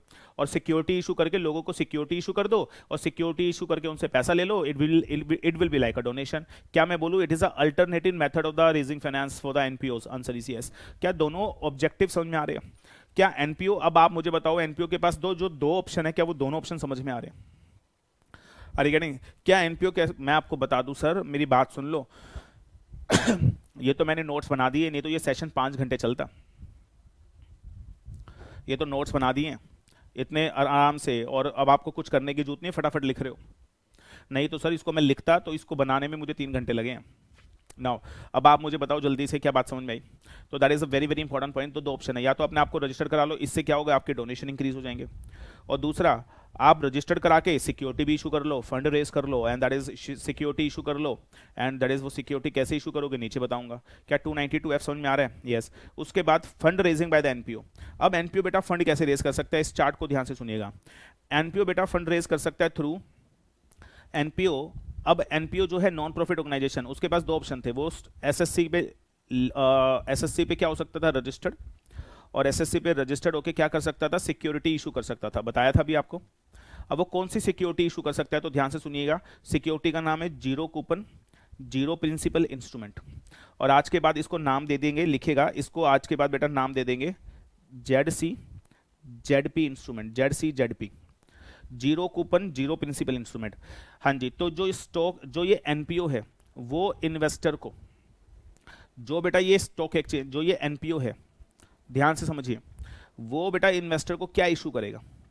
वो इन्वेस्टर को क्या इशू करेगा? आप मुझे बता दो, क्या इशू करेगा? आप मुझे बता दो। तो ZC/ZP, zero coupon zero principal. Zero coupon मतलब ना कोई इंटरेस्ट देंगे, जीरो प्रिंसिपल मतलब ना रिडेम्पशन करेंगे। तो क्या मैं बोलूं, अगर इन्वेस्टर को आप ये इशू करोगे, अगर आप इन्वेस्टर को ये इशू करोगे, कौन से वाला instrument? Zero coupon zero principal instrument, और फिर भी इन्वेस्टर ने आपको पैसे दे दिए, तो एक तरीके से डोनेशन ही तो हुआ, हाँ या ना? और ये कौन से इन्वेस्टर देंगे मुझे बताओ? ये रिटेल इन्वेस्टर तो दे नहीं सकते, QIB और NII देंगे। तो क्या आप मुझे बताओ, इस तरीके से आप zero coupon zero principal instrument issue करके आप मुझे बताओ एनपीओ पैसा रेज कर सकता है? एक बार ऊपर रेगुलेशन देखना क्या थी। हाँ जी, ऊपर रेगुलेशन क्या बोल रहा था कि जो एनपीओ, उसके पास कितने ऑप्शन है? या तो खाली रजिस्टर्ड करा ले, खाली रजिस्टर्ड कराओगे तो भी तुम रिकॉग्नाइज हो गए, और रिकॉग्नाइज हो गए तो मुझे बताओ आपके डोनेशन बढ़ जाएंगे। दूसरा, आप मुझे बताओ, आप रजिस्टर्ड होकर फंड रेज कर सकते हो बाय इशूइंग सिक्योरिटी। अब बताओ कौन सी security? Zero coupon zero principal instrument, ना इंटरेस्ट देंगे ना प्रिंसिपल देंगे। अब आप फिर ये सवाल पूछोगे, सर फिर कौन खरीदेगा? तो क्या आप मुझे बताओ कौन खरीदेगा? इसका लॉजिक क्या मैंने पहले बता दिया? मुझे बताओ इसका लॉजिक क्या, यहाँ पे जब मैंने बताया था लॉजिक पहले बता दिया, तो कौन खरीदेगा? क्या जो लोग इस तरीके से आपकी सिक्योरिटी खरीदेंगे तो आपको एग्जामिशन वगैरह, टैक्स एग्जामिशन वगैरह मिल जाएगी, और पहले भी डोनेशन देते थे, अभी भी दे रहे हैं, तो कोई बड़ी बात तो है नहीं। तो बताओ कौन सी सिक्योरिटी इशू करोगे आप? Zero coupon zero principal instrument. Is it okay? अब ध्यान से सुनिएगा, तो जीरो कूपन जीरो, ध्यान से सुन लेना भाई, zero coupon zero principal instrument आप इशू करोगे, और लिखेगा जीरो कूपन जीरो प्रिंसिपल, इसको भी सिक्योरिटी मान लिया जाएगा, इसको भी क्या मान लिया जाएगा? सिक्योरिटी। और आपको पता है, अब आपको नहीं पता तो ध्यान से सुनिएगा, एक एक्ट है बेटा, सिक्योरिटी कॉन्ट्रैक्ट रेगुलेशन एक्ट। अब ध्यान से सुनिएगा, अब जो मैं बताने जा रहा हूं ध्यान से सुनिएगा। एक एक्ट है, एक्ट का नाम लिखिएगा सिक्योरिटी कॉन्ट्रैक्ट रेगुलेशन एक्ट 1956। अब जो सिक्योरिटी कॉन्ट्रैक्ट एक्ट 1956 है, जो ये वाला एक्ट है इसके अंदर है ना सिक्योरिटी की डेफिनेशन दे रखी है। किसकी डेफिनेशन दे रखी है? सिक्योरिटी की डेफिनेशन दे रखी है। अब जरा ध्यान से सुनिएगा, अब जो मेरे स्टूडेंट है उनको सबको पता ही है मैं क्या बता रहा हूं। और सिक्योरिटी की डेफिनेशन दे रखी है सेक्शन 2H में, और सेक्शन 2H के अंदर definition security includes share, debenture, security receipts, mutual fund की यूनिट्स, याद है ये सारी सिक्योरिटी है। तो बेटा इस सिक्योरिटी की डेफिनेशन में अमेंडमेंट आ गई है, और इस सिक्योरिटी की डेफिनेशन में अमेंडमेंट आ गई है, मैं आपको बता दूं, and because of the amendment अब security also include zero coupon, zero principal instrument. तो सर सिक्योरिटी की डेफिनेशन सेक्शन 2H के अंदर ये ऐड ऑन हो गई है। तो पहले सिक्योरिटी की डेफिनेशन में zero coupon, zero principal instrument नहीं था, क्या सोशल स्टॉक एक्सचेंज की वजह से section 2H of the SCRA act के अंदर भी अमेंडमेंट आ गई या नहीं आ गई? आप देख रहे हो बेटा कैसे चीजें कनेक्ट हो रही हैं। ICDR पढ़ते पढ़ते, SCRA पढ़ते पढ़ते, ICDR पढ़ते पढ़ते सेक्शन 2H की अमेंडमेंट बता दी है। मुझे बता दो जल्दी से, क्या मेरी बात समझ में आ गई है? Have you understand that? जल्दी से बताइए मुझे, बताओ मैंने क्या बताया, क्या मेरी बात समझ में आई? बताओ जल्दी से हाँ या ना। एक बात दोबारा, section 2H of SCRA act 1956, कोई बताएगा इसके अंदर डेफिनेशन किसकी दे रखी थी? बोलो जरा, आप बता दो बेटा, आप बता दो किसकी डेफिनेशन दे रखी थी, आप बता दो। चलो सारी बातें छोड़ो, मैं पूछता हूं किसकी डेफिनेशन दे रखी थी, आप बता दो। सारी बात छोड़ो, आप किसकी डेफिनेशन, क्या सिक्योरिटी की डेफिनेशन दे रखी थी? और सिक्योरिटी की डेफिनेशन में बेटा क्या क्या इंक्लूड था? क्या मैं बोलूं शेयर इंक्लूड था, क्या मैं बोलूं डिबेंचर इंक्लूड था, लेकिन क्या मैं बोलूं units of mutual fund include थे, बहुत सारी चीजें। लेकिन अब क्या और इंक्लूड हो गया? Zero coupon, zero principal instrument. तो that is amendment over there, आपके सामने है, मैंने सारी बातें दो बार बता दी हैं। आई होप यू अंडरस्टैंड। अच्छा अभी भी हम पढ़ के आ रहे हैं, जो नॉन प्रॉफिट ऑर्गेनाइजेशन है बेटा वो पैसे कैसे रेज करेगा? तो वो ये इंस्ट्रूमेंट इशू कर सकता है। मैंने सारे लॉजिक बता दिए, कोई इसको क्यों खरीदेगा, क्या है, किस लिए, सब बता दिए। उसके बाद म्यूचुअल फंड भी चाहे तो जो हमारे देश में म्यूचुअल फंड है वो भी इनको डोनेशन दे सकता है। किसको? एनपीओ को। और any other method as specified by the SEBI. तो एनपीओ जो है वो 3 तरीके से पैसा रेज कर सकते हैं, that is 1, that is 2, that is 3। बीच में लगा लेना और। लो भाई यहां तक कुछ पूछना है तो पूछ लो।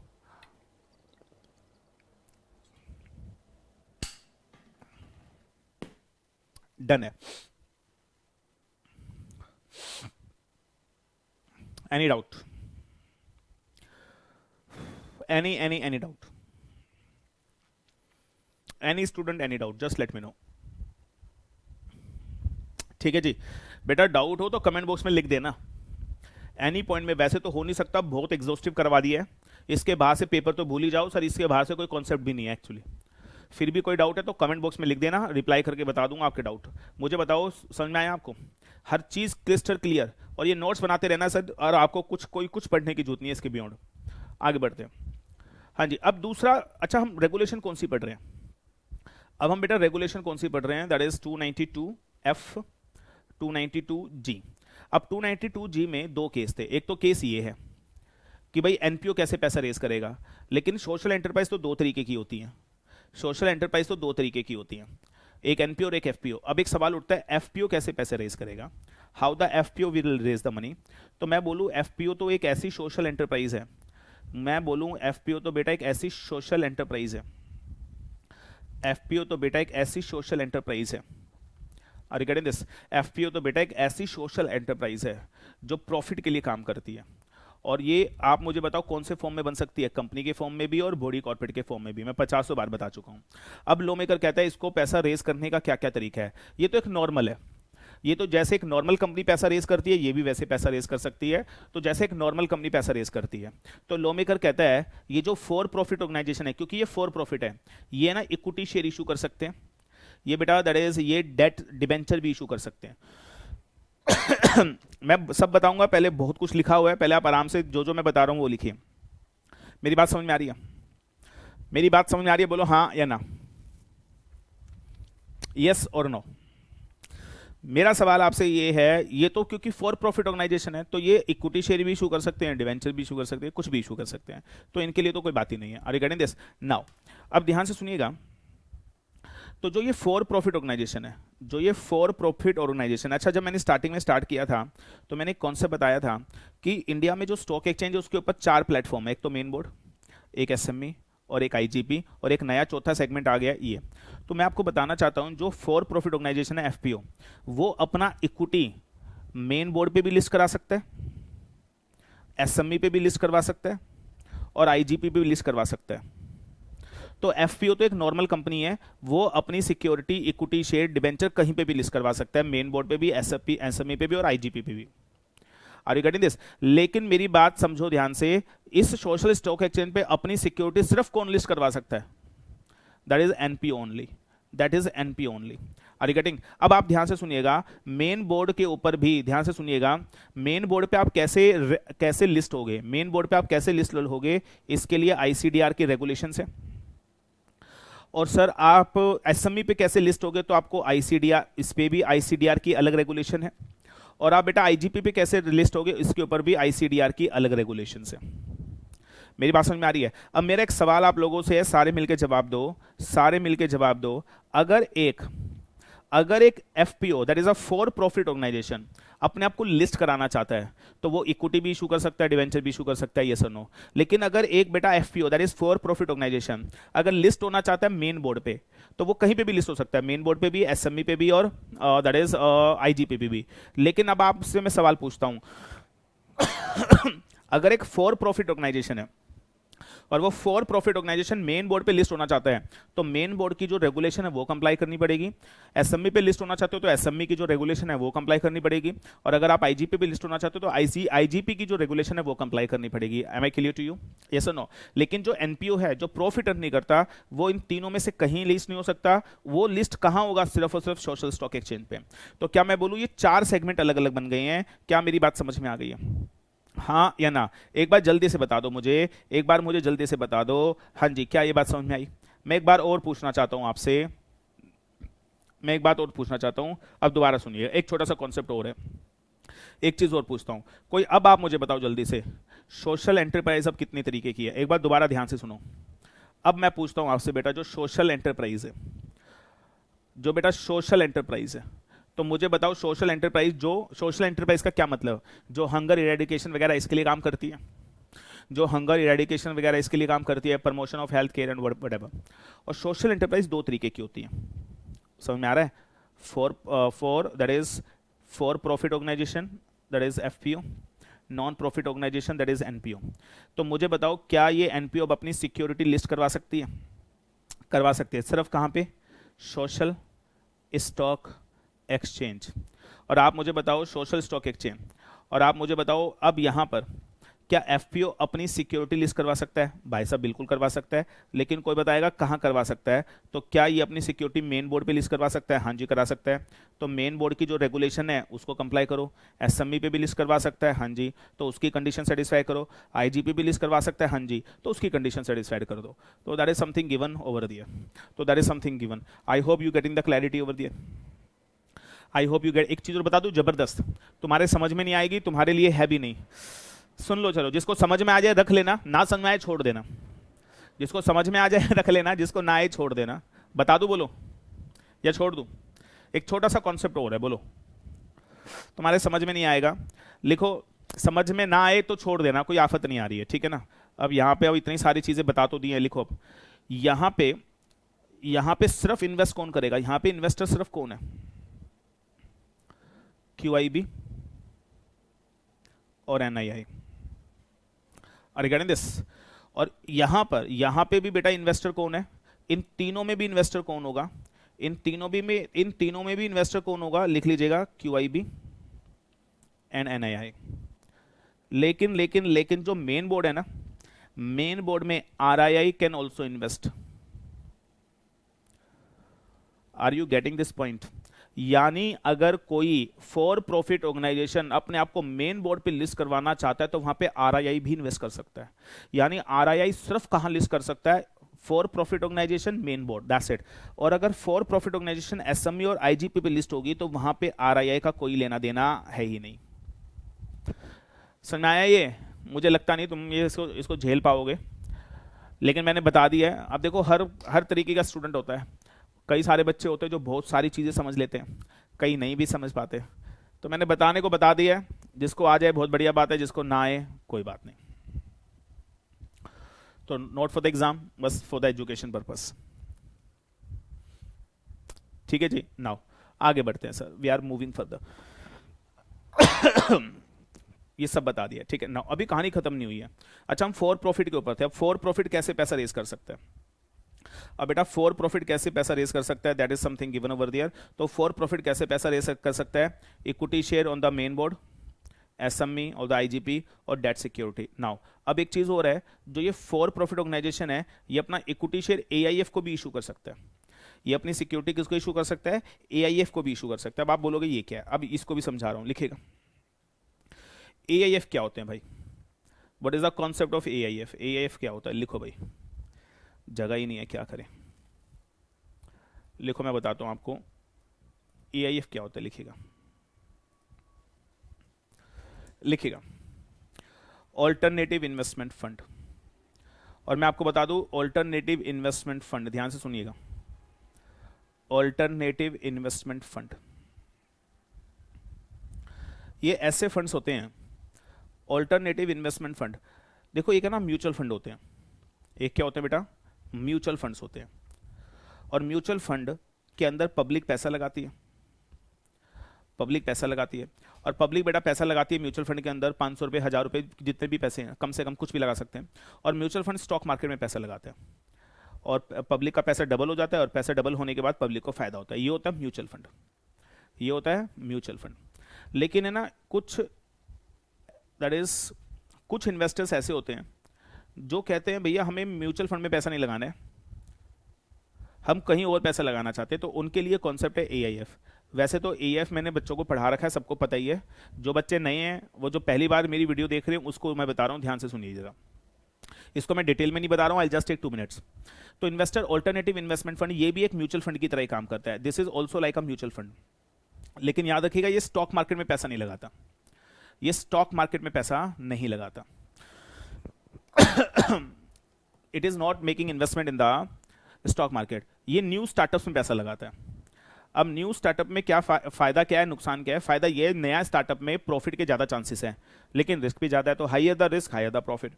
तो लिखेगा ऐसे फंड बेटा जो नए स्टार्टअप में पैसा लगाते हैं, ऐसे फंड को बोला जाता है alternative investment fund. Mutual fund तो सिर्फ कहां पैसा लगा देता है? स्टॉक मार्केट के अंदर। म्यूचुअल फंड तो कहां पैसा लगा सकता है? म्यूचुअल फंड तो कहां पैसा लगाता है, मुझे बताओ, दैट इज स्टॉक मार्केट में। लेकिन alternative investment fund is a kind of the mutual fund who is not making investment in the stock market, but actually making investment in the new startup, new companies, unlisted companies, यहां पे पैसा लगाते हैं।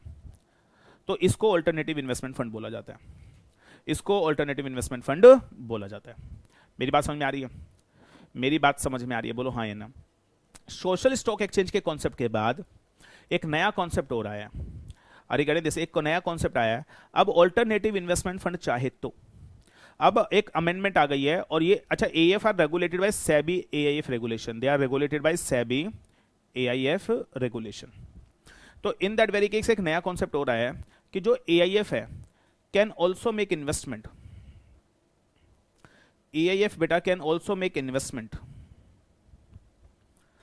in the equity share of for-profit organization। तो sir आप मुझे बताओ, पहले ये वाला कॉन्सेप्ट नहीं था, और अब हम क्या कह रहे हैं? AIF can also make investment in the equity share of for profit organisation. तो जब आज की डेट में बेटा ऑल्टरनेटिव इन्वेस्टमेंट फंड और कहां इन्वेस्टमेंट कर सकता है?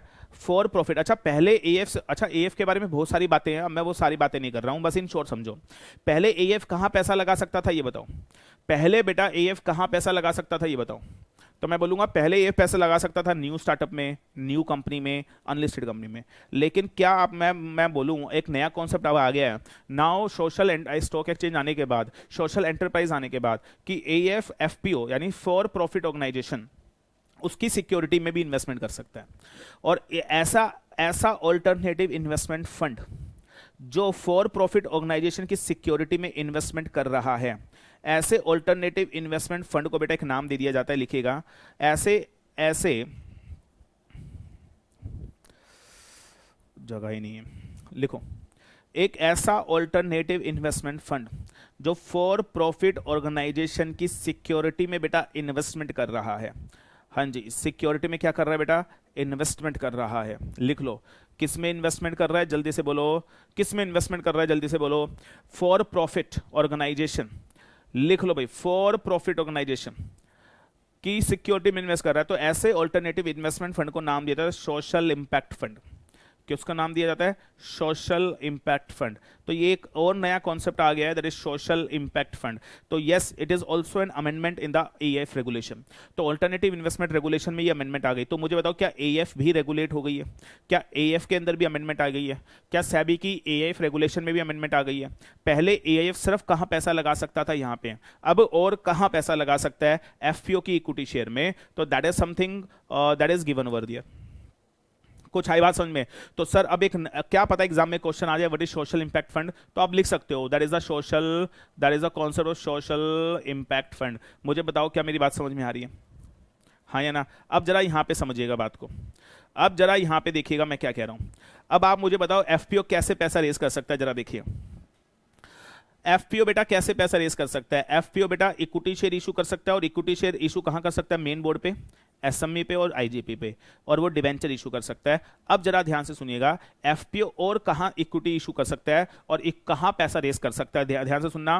FPO for profit organisation can issue equity share to the AIF.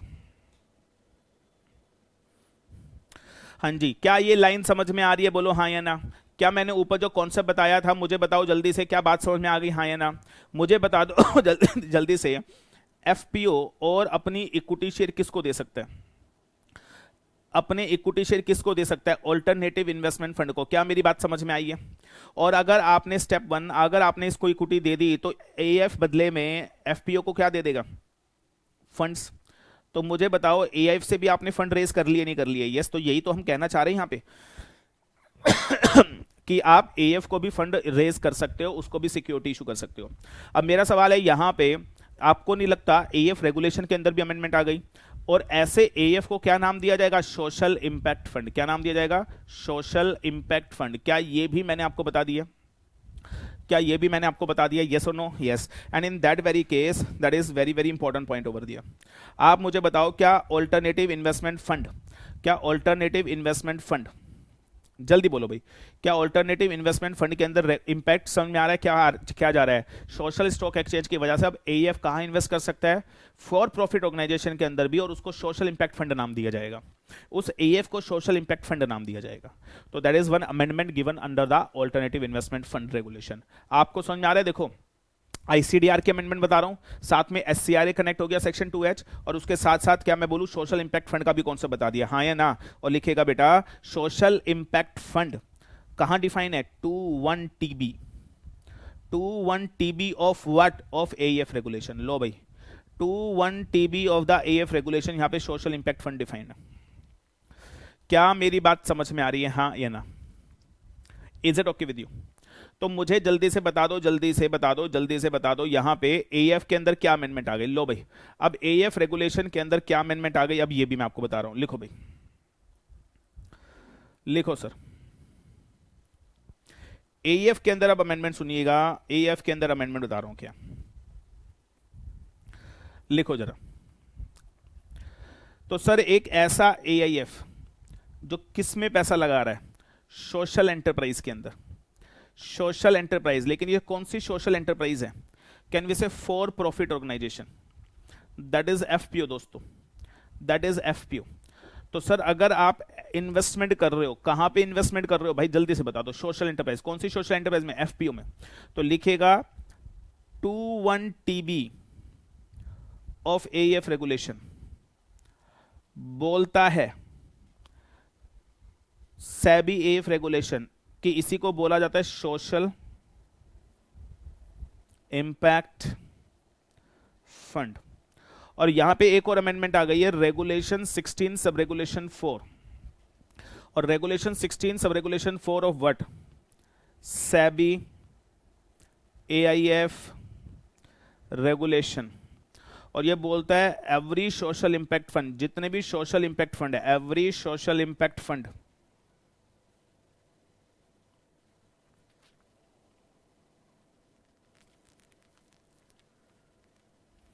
every social impact fund, every social impact fund shall invest 75% of its fund in social enterprise, in social enterprise. मुझे बता दो क्या आपको ये दो अमेंडमेंट समझ में आ रही है? रेगुलेशन 16(4) और rule 2(1)B of the TB of AEF regulation हो क्या रहा है बेसिकली? तो दैट इज समथिंग गिवन। तो आपको अपना एईएफ को 75% of the fund, social impact fund बनने के लिए आपको अपना 75% ऑफ द फंड कहां लगाना पड़ेगा? Social enterprise, that is for profit organisation. I hope ये अंडरस्टैंड है, आई होप ये सारी बातें क्लियर है। बोलो हाँ या ना, बोलो ना। आप देख रहे हो ये सारा आईसीडीआर चल रहा है, क्या धमाकेदार कॉन्सेप्ट है। देख रहे हो क्या धमाकेदार कॉन्सेप्ट है? क्या समझ में आ रहा है? हो क्या रहा है? Have you understand guys all this धमाकेदार कॉन्सेप्ट? तो सारी चीजें मैंने आपको बता दी, सारी चीजें इंटरलिंक्ड हो गई हैं। लिखो भाई ध्यान से, अभी कहानी में ट्विस्ट है, अभी तो बहुत है भाई साहब, देखते जाओ देखते जाओ देखते जाओ, सुनते जाओ। नाउ सेक्शन 2, सॉरी सेक्शन कह रहा हूं, रेगुलेशन 292H। देखो क्या लिखा है, eligibility for raising the funds. ये जो सोशल एंटरप्राइज है, अब आपको ऊपर रेगुलेशन में क्या बताया कि एनपीओ और एफपीओ फंड कैसे रेज कर सकती हैं, लेकिन बेटा फंड रेज करने के लिए कुछ कंडीशन सेटिस्फाइड करनी पड़ेंगी। अब जिसने आईसीडीआर पढ़ा हुआ है मुझसे, मैं आपको बता दूं, they are same for the public issue, लेकिन मैं फिर भी बता देता हूं, क्या ध्यान से सुनिएगा। अच्छा, एससी का मतलब क्या है यहां पे? Anybody, what is the meaning of SC? SC का मतलब यहां पे है सोशल एंटरप्राइज। तो बेटा जो भी सोशल एंटरप्राइज है और वो पैसा रेज करना चाहती है, वो पैसा रेज करना चाहती है, तो लॉ मेकर कहता है, लॉ मेकर कहता है, अब ध्यान से सुनिएगा, हे सोशल एंटरप्राइज, तू खुद, तेरा प्रमोटर ग्रुप, तेरा डायरेक्टर और तेरा ट्रस्टी, तुम पांचों में से अगर किसी एक को भी सेबी ने डिबार किया हुआ है to access the capital market, तो आप पैसा रेज नहीं कर सकती, you can not raise money. मुझे बताओ क्या कंडीशन, एलिजिबिलिटी कंडीशन समझ में आ रही है? हे सोशल एंटरप्राइज, या तो तू, या तेरा प्रमोटर, या तेरा प्रमोटर ग्रुप, या तेरा डायरेक्टर, या तेरा ट्रस्टी। अच्छा, कोई बताएगा यहाँ पे ट्रस्टी क्यों आ रहा है? Because non profit organisation trust के फॉर्म में भी तो बन सकती थी। तो सर तेरा कोई भी ट्रस्टी, तेरा कोई भी प्रमोटर, तेरा कोई भी डायरेक्टर, तेरा कोई भी प्रमोटर ग्रुप, और तू खुद सोशल एंटरप्राइज, अगर सेबी ने तेरे को पनिशमेंट दे रखी है, डिबार किया हुआ है तो कि तू सिक्योरिटी मार्केट में एक्सेस नहीं कर सकता, सेबी ने डिबार किया हुआ है तो तू पैसा रेज नहीं कर सकती। हे कंपनी, हे सोशल एंटरप्राइज, तू पैसा रेज नहीं कर सकती। दूसरा, हे सोशल एंटरप्राइज, ये सोशल एंटरप्राइज नंबर 1 है और ये सोशल एंटरप्राइज नंबर 2 है। अब ध्यान से सुनिएगा लॉ मेकर क्या कह रहा है। लॉ मेकर कह रहा है सोशल एंटरप्राइज नापाक है, सॉरी पाक है, नापाक नहीं है, पाक है, सफेद है एकदम, बढ़िया एकदम, कोई दिक्कत नहीं है। लेकिन जो सोशल एंटरप्राइज 2 है, इसको सेबी ने डिबार किया हुआ है। मुझे बस ये बता दो यहां पे डिबार किसने किया हुआ है? सेबी ने। किसको डिबार किया हुआ है? सोशल एंटरप्राइज 2 को। तो जो ये सोशल एंटरप्राइज 2 है ना, ये तो फंड रेज कर ही नहीं सकती, लेकिन लॉ मेकर कहता है अगर सोशल एंटरप्राइज 2 को डिबार किया हुआ है और इस सोशल एंटरप्राइज का प्रमोटर, डायरेक्टर और ट्रस्टी, इनको डिबार नहीं किया, डिबार सिर्फ सोशल एंटरप्राइज 2 को किया है, लेकिन इस सोशल एंटरप्राइज 2 जो डिबार है, उसका प्रमोटर, उसका डायरेक्टर, उसका ट्रस्टी, इन तीनों में से कोई भी एक अगर इस सोशल एंटरप्राइज का प्रमोटर है, डायरेक्टर है या ट्रस्टी है, तो लॉ मेकर कहता है सोशल एंटरप्राइज 1 भी फंड रेज नहीं कर सकती। मुझे बता दो क्या पॉइंट 2 समझ में आ रहा है? I hope you getting this point.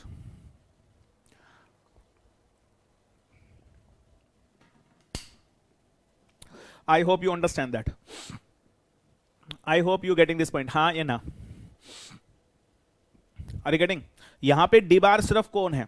ये वाली एंटरप्राइज 2, लेकिन अगर इसके प्रमोटर, डायरेक्टर, ट्रस्टी, इसके प्रमोटर, डायरेक्टर, ट्रस्टी हैं, तो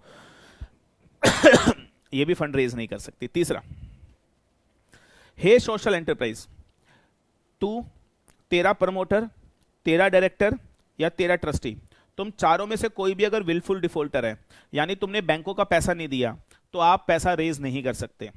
पॉइंट 4, सोशल एंटरप्राइज, तेरा प्रमोटर या तेरा डायरेक्टर या तेरा ट्रस्टी, इन तीनों में से कोई भी फ्यू है, फ्यू बोले तो फ्यूजिटिव इकोनॉमिक ऑफेंडर है। फ्यूजिटिव इकोनॉमिक ऑफेंडर है, मतलब इन तीनों में से कोई भी एक। अच्छा इसमें याद रखिएगा, फ्यूजिटिव इकोनॉमिक ऑफेंडर होता है जिसने पैसा नहीं दिया और देश छोड़कर भाग गया, जैसे विजय माल्या, तो वो फ्यूजिटिव इकोनॉमिक ऑफेंडर है। तो मेरा सवाल है, हे सोशल एंटरप्राइज, यहां पे तू, तेरा डायरेक्टर या तेरा ट्रस्टी, तीनों में से कोई एक, यहां पे याद रखना सोशल एंटरप्राइज नहीं है क्योंकि वो भाग नहीं सकती है, और फीओ होने के लिए तुम्हें भागना जरूरी है। तो लॉमेकर कहता है अगर आपके तीनों में से कोई भी एक फ्यूजिटिव इकोनॉमिक ऑफेंडर है तो पैसा तुम रेज नहीं कर सकते। और लिखेगा पांचवां, अगर सोशल एंटरप्राइज टू, तेरा प्रमोटर, तेरा डायरेक्टर और तेरा ट्रस्टी, तुम चारों में से कोई भी एक डिबार है, तुम चारों में से बेटा कोई भी एक डिबार है। और अब की बार डिबार किस लिए किया गया है, अपना बिजनेस कैरी ऑन करने के लिए या पैसा रेस करने के लिए। और डिबार किसने किया है, मिनिस्ट्री ऑफ होम अफेयर ने या किसी भी दूसरी मिनिस्ट्री ने, तो भी आप पैसा रेज नहीं कर सकते। मुझे बताओ क्या ये 5 एलिजिबिलिटी समझ में आ रही है? आसान सी तो एलिजिबिलिटी है, कुछ है नहीं यार, सिंपल सी एलिजिबिलिटीज है। I hope you understand that, simple. क्या ये बात समझ में आ गई है? आसान सा पॉइंट है ये 5 एलिजिबिलिटी, ये बेटा आईसीडीआर के अंदर भी मैंने करवाया हुआ है। आईसीडीआर अगर आपने पढ़ा होगा तो आईसीडीआर के अंदर वो सेम, बस 5वीं ई वाली नहीं है, ई वाली रेगुलेशन नहीं है, बाकी तो 5 की 5 बिल्कुल सेम है। तो 292H, और ये फंड रेज की एलिजिबिलिटी कंडीशन किसके लिए है? सोशल एंटरप्राइज के लिए। आगे बढ़ते हैं, the next one 292I, the next regulation. अभी बच्चे कह रहे होंगे सर और कितनी रेगुलेशन है? अभी और है, थोड़ी बहुत और है, चुप करके बैठ जाओ, ध्यान से सुनो, कुछ और रेगुलेशन अभी और हैं, ध्यान से सुनिए please. Now, zero coupon zero principal instrument, क्या मैं बोलूं सबसे पहले बात तो ये एक सिक्योरिटी है। क्या मैं बोलूं ये सिक्योरिटी सिर्फ कौन इशू कर सकता है? सोशल एंटरप्राइज, और सोशल एंटरप्राइज भी कौन सी? एनपीओ। और दूसरी चीज क्या मैं बोल सकता हूं, जो ये सिक्योरिटी है ये सेक्शन 2H के अंदर अब सिक्योरिटी मान ली गई है, और ये सिक्योरिटी की डेफिनेशन में इंक्लूड हो गई है। क्या समझ में आ गई ये बात? और सेक्शन 2H किसका? SCRA का। याद रखिएगा एक चीज मैं हमेशा बोलता हूं, खाली किताबें पढ़ ली and you don't have the connectivity of the law, तो याद रखिएगा इट इज यूजलेस, उसका कोई मतलब ही नहीं है। लॉ सर तभी है जब आप एक चीज पढ़ो और उसे इंटरलिंक कर पाओ। अगर आप सिर्फ एक ही चीज पढ़ रहे हो एंड इन दैट वे के दूसरी चीज से लिंक कर ही नहीं पा रहे हो, तो सर आप उसे कभी समझ ही नहीं पाओगे। तो that is not a knowledge I am telling you. मेरी बात समझ में आ रही है आपको? एंड द पॉइंट इज, लोग कनेक्टिविटी कर क्यों नहीं पाते? There is a reason, there is a big reason. क्योंकि आप देखोगे कई टीचर सिर्फ कंपनी लॉ पढ़ाते हैं, कई टीचर सिर्फ सिक्योरिटी लॉ पढ़ाते हैं। अब सिक्योरिटी लॉ वालों को ये नहीं पता कंपनी लॉ में क्या हो रहा है, कंपनी लॉ वालों को ये नहीं पता कि सिक्योरिटी लॉ में क्या हो रहा है, तो they are actually not able to connect the provision. अरे क्या नहीं, मेरे केस में मैं दोनों पढ़ा देता हूं, तो that is I know everything what is happening in the company law, everything what is happening in the security law, and we combine both, और हम दोनों को मिलकर पढ़ते हैं। और जब इस तरीके से पढ़ा जाता है तभी वो सारी चीज आप देखो, यहां पे भी 4-वे कनेक्टिविटी कितनी खूबसूरत तरीके से, और अभी तो एलओडीआर बाकी है। एनीवेज, हाँ जी, अब आप मुझे बताओ इसके रिगार्डिंग रेगुलेशन 292I, इसके अंदर पहला पॉइंट क्या है? Shall be issued by the NPO, मैंने बता दिया आपको, नॉन प्रॉफिट ऑर्गेनाइजेशन मैंने बता दिया, और इसके अंदर ना इंटरेस्ट मिलेगा ना रिडेम्पशन मिलेगा। क्या मैं बोलूँ? It is like a donation, जो इसे खरीदेगा वो एक तरीके से एनपीओ को क्या दे रहा है? डोनेशन। तो ये मैं ऑलरेडी अपने कॉन्सेप्ट में बता चुका हूं, यही लॉ मेकर ने लिखा है आपके सामने। रेगुलेशन 292J, ये क्या कहते हैं? एनपीओ में issue zero coupon zero principal instrument only for the specific project, that is important. और आप मुझे बताओ, और activity fall under regulation 292E, इसका मतलब समझ में आया? सर आप ये वाली जो सिक्योरिटी है, इससे जो पैसा रेज करोगे वो सिर्फ पार्टिकुलर पर्पस के लिए, पार्टिकुलर प्रोजेक्ट के लिए आप इशू कर सकते हो। और आप कौन से प्रोजेक्ट के लिए, मतलब कंपनी ये वाली इंस्ट्रूमेंट इशू करके जब पैसा रेज करेगी, उस पैसे को कहां यूज करेगी? उस पैसे को बेटा कहां यूज करेगी? That is a big question. उस पैसे को बेटा कहां यूज करेगी? That is a big question. तो लॉ मेकर कहता है 292E में आ जाओ, और 292E के अंदर ये जितने भी प्रोविजन दिख रहे हैं ना, ये 292 के अंदर, 292E के अंदर ये जितने भी दिख रहे हैं आपको, अगर आपने इसमें से किसी एक, मतलब आपने एक प्रोजेक्ट बनाया प्रमोटिंग हेल्थ, आपने एक प्रोजेक्ट बनाया प्रमोटिंग हंगर, तो सर उस पार्टिकुलर प्रोजेक्ट के लिए ही आप ये वाली इंस्ट्रूमेंट इशू करके पैसा रेज कर सकते हो। मुझे बता दो जल्दी से, क्या मेरी बात समझ में आ गई? कहां गया पॉइंट? यस सर, तो दैट इज गिवन ओवर, ये सिंपल है। 292K, हाँ जी, और 292K क्या बोलता है लिखिएगा? तो मैं बोल सकता हूं ऑलमोस्ट सारे provision, that is social stock exchange के लॉ मेकर ने दे दी आपके सामने सारी रेगुलेशंस है। Procedure for issue of zero coupon zero convertible note, तो sir zero coupon zero convertible note issue करने का प्रोसीजर क्या है? तो स्टेप 1 क्या है? जो ये एनपीओ है वो ड्राफ्ट ऑफर डॉक्यूमेंट फाइल करेगा। क्या फाइल करेगा? ड्राफ्ट ऑफर डॉक्यूमेंट फाइल करेगा। किसको? सोशल स्टॉक एक्सचेंज को। तो फर्स्ट स्टेप, पहला स्टेप क्या है भाई? जल्दी से लिख लो सारे। पहला स्टेप क्या है? Draft offer document. और आप सबको पता है जब भी, और ड्राफ्ट ऑफर डॉक्यूमेंट किसको फाइल करोगे? सोशल स्टॉक एक्सचेंज को। और साथ में लिस्टिंग एप्लीकेशन भी लगाओगे कि हमारी सिक्योरिटी को लिस्ट करवा दो। और आपको पता है कभी भी आप जब सिक्योरिटी इशू करते हो तो एवरीबडी नो दैट, इसमें आपको इतनी मुश्किल वाली बात तो है नहीं। एवरीबडी नो दैट कि सबको बात पता ही है।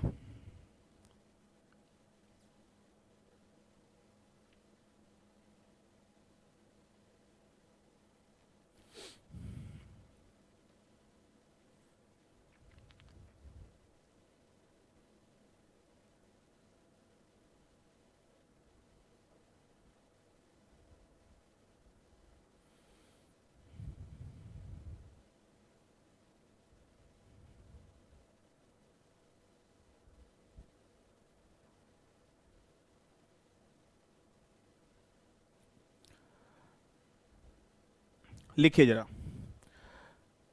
Let's start with the concept. तो सबसे पहले ड्राफ्ट ऑफर डॉक्यूमेंट किसको फाइल करोगे बेटा? स्टॉक एक्सचेंज को। और उसके बाद जो ये ड्राफ्ट ऑफर डॉक्यूमेंट है ना, जो अब तुमने स्टॉक एक्सचेंज को, सोशल स्टॉक एक्सचेंज को फाइल कर दिया, वो आप अपनी सोशल एंटरप्राइज अपनी वेबसाइट पे और सोशल स्टॉक एक्सचेंज की वेबसाइट पे 21 दिन तक रखेंगे for the purpose of the comment. For the purpose of the comment. और ये कमेंट किसके हैं? पब्लिक के कमेंट्स। और ये सेम प्रोसीजर है, ये मिलता जुलता प्रोसीजर है। उसके बाद अब जो ये सोशल स्टॉक एक्सचेंज है, शैल give comments with in 30 days. और जो सोशल स्टॉक एक्सचेंज को तुमने कमेंट दिए थे, सोशल स्टॉक एक्सचेंज को, सॉरी, जो तुमने ड्राफ्ट ऑफर डॉक्यूमेंट फाइल किया था, तो मुझे बताओ, ड्राफ्ट ऑफर डॉक्यूमेंट फाइल करने के बाद 21 दिन तक वेट करा, और 21 दिन का वेट करने के बाद सोशल स्टॉक एक्सचेंज के पास, आप मुझे बताओ, पब्लिक के कमेंट भी आ गए होंगे। और कमेंट आने के बाद सोशल स्टॉक एक्सचेंज आपको 30 दिन में कमेंट देगा कि आपके कमिंग पब्लिक इशू में जो आप, सॉरी, जो कमिंग आप जो सिक्योरिटी इशू कर रहे हो, फंड रेज करना चाहते हो, उसमें क्या कमी है, क्या कमी नहीं है। और वो 30 दिन कहां से कैलकुलेट होंगे? और सोशल स्टॉक एक्सचेंज के पास कमेंट देने का टाइम 30 दिन कहां से है? तो लो मेकर कहते हैं from the filing of draft offer document. तो जब तुमने ऑफर डॉक्यूमेंट फाइल किया तो वहां से 30 दिन। अच्छा, क्या ऐसा हो सकता है तुमने ड्राफ्ट ऑफर डॉक्यूमेंट फाइल किया, तुमने ड्राफ्ट ऑफर डॉक्यूमेंट फाइल कर दिया सोशल स्टॉक एक्सचेंज, और सोशल स्टॉक एक्सचेंज ने आपसे कुछ क्लैरिफिकेशन मांगी, तो जब तुमने वो क्लैरिफिकेशन दी तो दैट इज फ्रॉम उस क्लैरिफिकेशन से 30 दिन। तो आपको दो चीजें, और क्या मैं बोलूं, विच एवर इज लेटर लिख लेना, विच एवर इज लेटर। तो मेरा एक सवाल है, क्या आपको बात समझ में आ रही है मैं क्या कह रहा हूं यहाँ पे? मेरा एक छोटा सा सवाल है, जल्दी से बताओ क्या समझ में आ रहा है मैं क्या कह रहा हूं? जल्दी से बताइए प्लीज, हाँ या ना।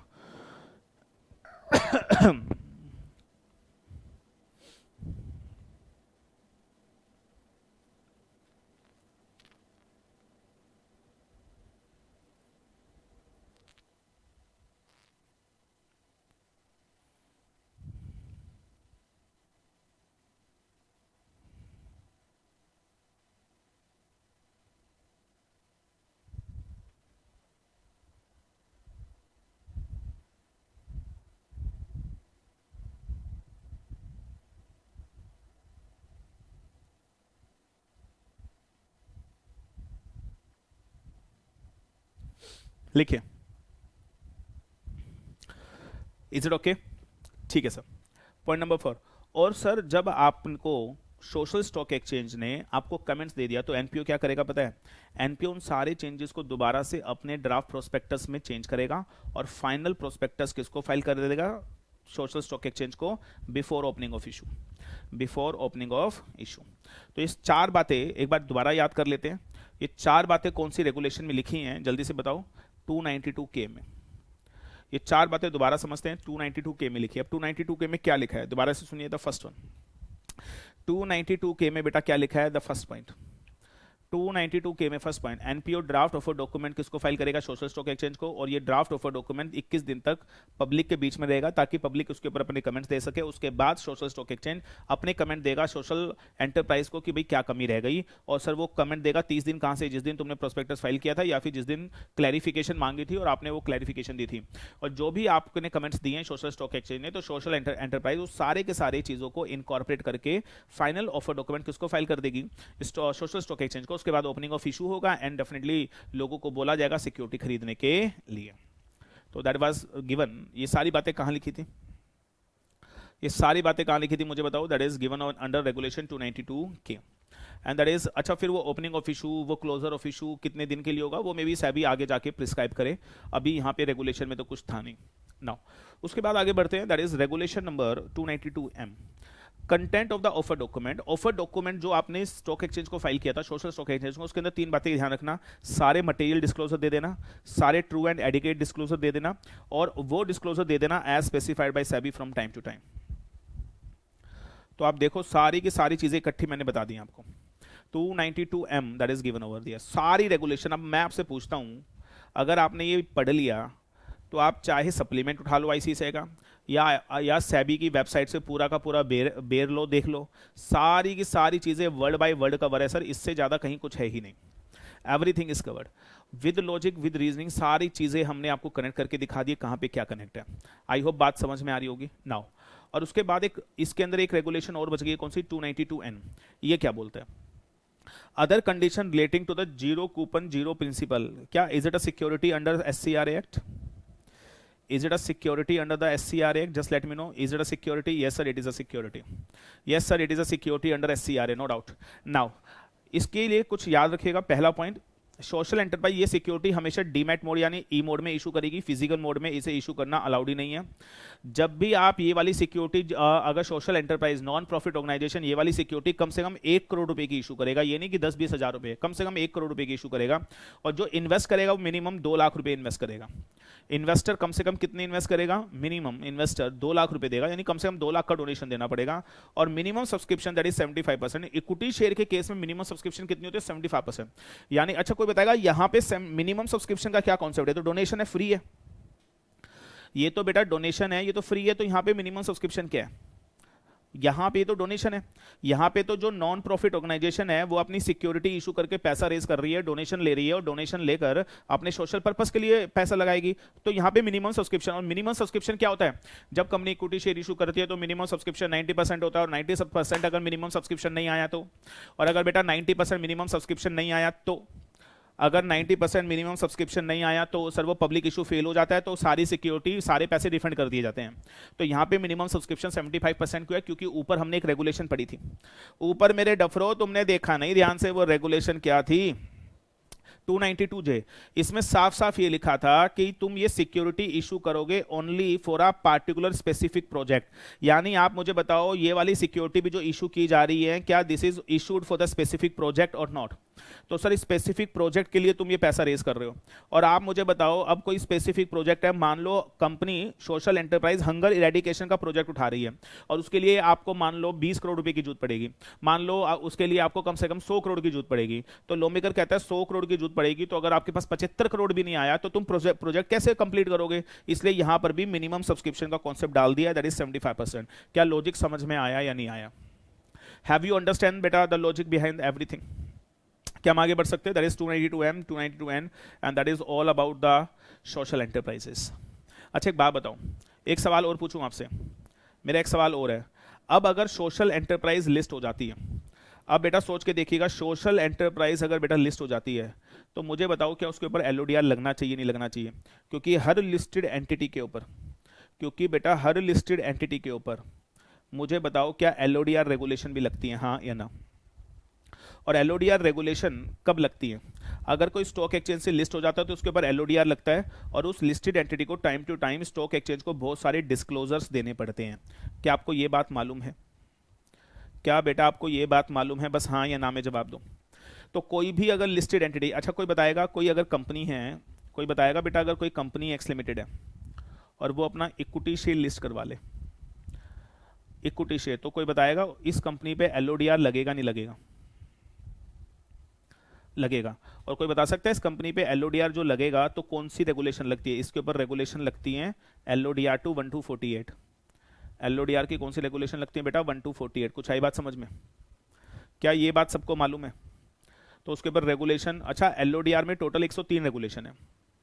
LODR, और LODR क्या बोलता है, जो भी कंपनी लिस्ट होगी उसे LODR फॉलो करना पड़ेगा। और LODR कुछ नहीं कहता, LODR बोलता है टाइम टू टाइम आपको बहुत सारे क्या देने पड़ेंगे, टाइम टू टाइम आपको बहुत सारे क्या देने पड़ेंगे, टाइम टू टाइम आपको बहुत सारे बेटा डिस्क्लोजर्स देने पड़ेंगे। किसको?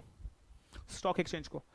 तो मेरा एक सवाल है, तो जो कंपनी इक्विटी वगैरह लिस्ट करवाती है उसे तो डिस्क्लोजर देने ही देने, लेकिन एक छोटा सा सवाल मेरा और है, लेकिन मेरा एक छोटा सा सवाल और है, और छोटा सा सवाल ये है, कोई बताएगा अगर कोई सोशल एंटरप्राइज है, कोई बेटा सोशल एंटरप्राइज है और उसने अपनी सिक्योरिटी लिस्ट करा ली, लेट्स से एनपीओ, तो बताओ क्या उसके ऊपर एलओडीआर लगना चाहिए नहीं लगना चाहिए? और इसको भी बहुत सारे डिस्क्लोजर देने चाहिए नहीं देना चाहिए? क्योंकि आपने अपनी एनपीओ, हे एनपीओ तूने भी तो सिक्योरिटी इशू करके पैसा रेस किया है। ओ एनपीओ तूने भी तो बेटा सिक्योरिटी इशू करके पैसा रेस किया, बस हाँ या ना में जवाब दो, हाँ या ना। क्या बेटा तूने भी सिक्योरिटी इशू करके पैसा रेस किया है? बस हाँ या ना में जवाब दो। क्या तूने भी सिक्योरिटी इशू करके पैसा रेस किया है? हाँ या ना में जवाब दो, यस और नो? यस। क्योंकि तूने भी सिक्योरिटी इशू करके बेटा पैसा रेस किया है, तो मेरा सवाल आपसे ये है, तो क्या आपके ऊपर भी एलओडीआर लगना चाहिए नहीं लगना चाहिए? यस। लॉ मेकर ने इस बात को समझा और लॉ मेकर ने एलओडीआर रेगुलेशन 2015 में भी अमेंडमेंट कर दी और बोला कोई भी ऐसी एनपीओ जो अपनी कौन सा था वो, zero coupon zero convertible notes, अगर इस सिक्योरिटी को लिस्ट करवा लेता है तो इसके ऊपर भी एलओडीआर लगेगा। बहुत बढ़िया। और उसे भी डिस्क्लोजर वगैरह देना पड़ेगा। और लिखो बेटा एलओडीआर में भी चैप्टर 9A इंट्रोड्यूस कर दिया गया। समझ में आई बात? और लिखेगा दैट इज गिवन ओवर दियर, और इसके अंदर रेगुलेशन 91A। और अब आप मुझे बताओ जो सोशल एंटरप्राइज है, और सोशल एंटरप्राइज मुझे बताओ जल्दी से कितने तरीके की होती है, आप बता दो। सोशल एंटरप्राइज कितने तरीके की होती है भाई? इतना पढ़ लिया, इतना तो अब सबको क्लियर ही है।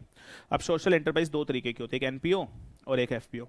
तो मुझे बताओ इनके ऊपर भी अगर ये लिस्ट हो जाती है एलओडीआर लगेगा? और अगर इनके ऊपर बेटा एलओडीआर लगा तो कौन सी रेगुलेशन लगेगी? तो नया चैप्टर यहाँ पे भी इंट्रोड्यूस हो गया 9A, और लिखेगा रेगुलेशन 91A। रेगुलेशन 91A से लेकर रेगुलेशन 91F तक लगेगा, तो इसको लिख लो। तो बेटा क्या लगने वाला है जल्दी से बोलो? 91A से लेकर चैप्टर 9A इंट्रोड्यूस हो गया है, तो 91A से लेकर 91F ये नए प्रोविजन आए हैं, ये न्यू रेगुलेशंस आई हैं जो आपके ऊपर एप्लीकेबल होंगी।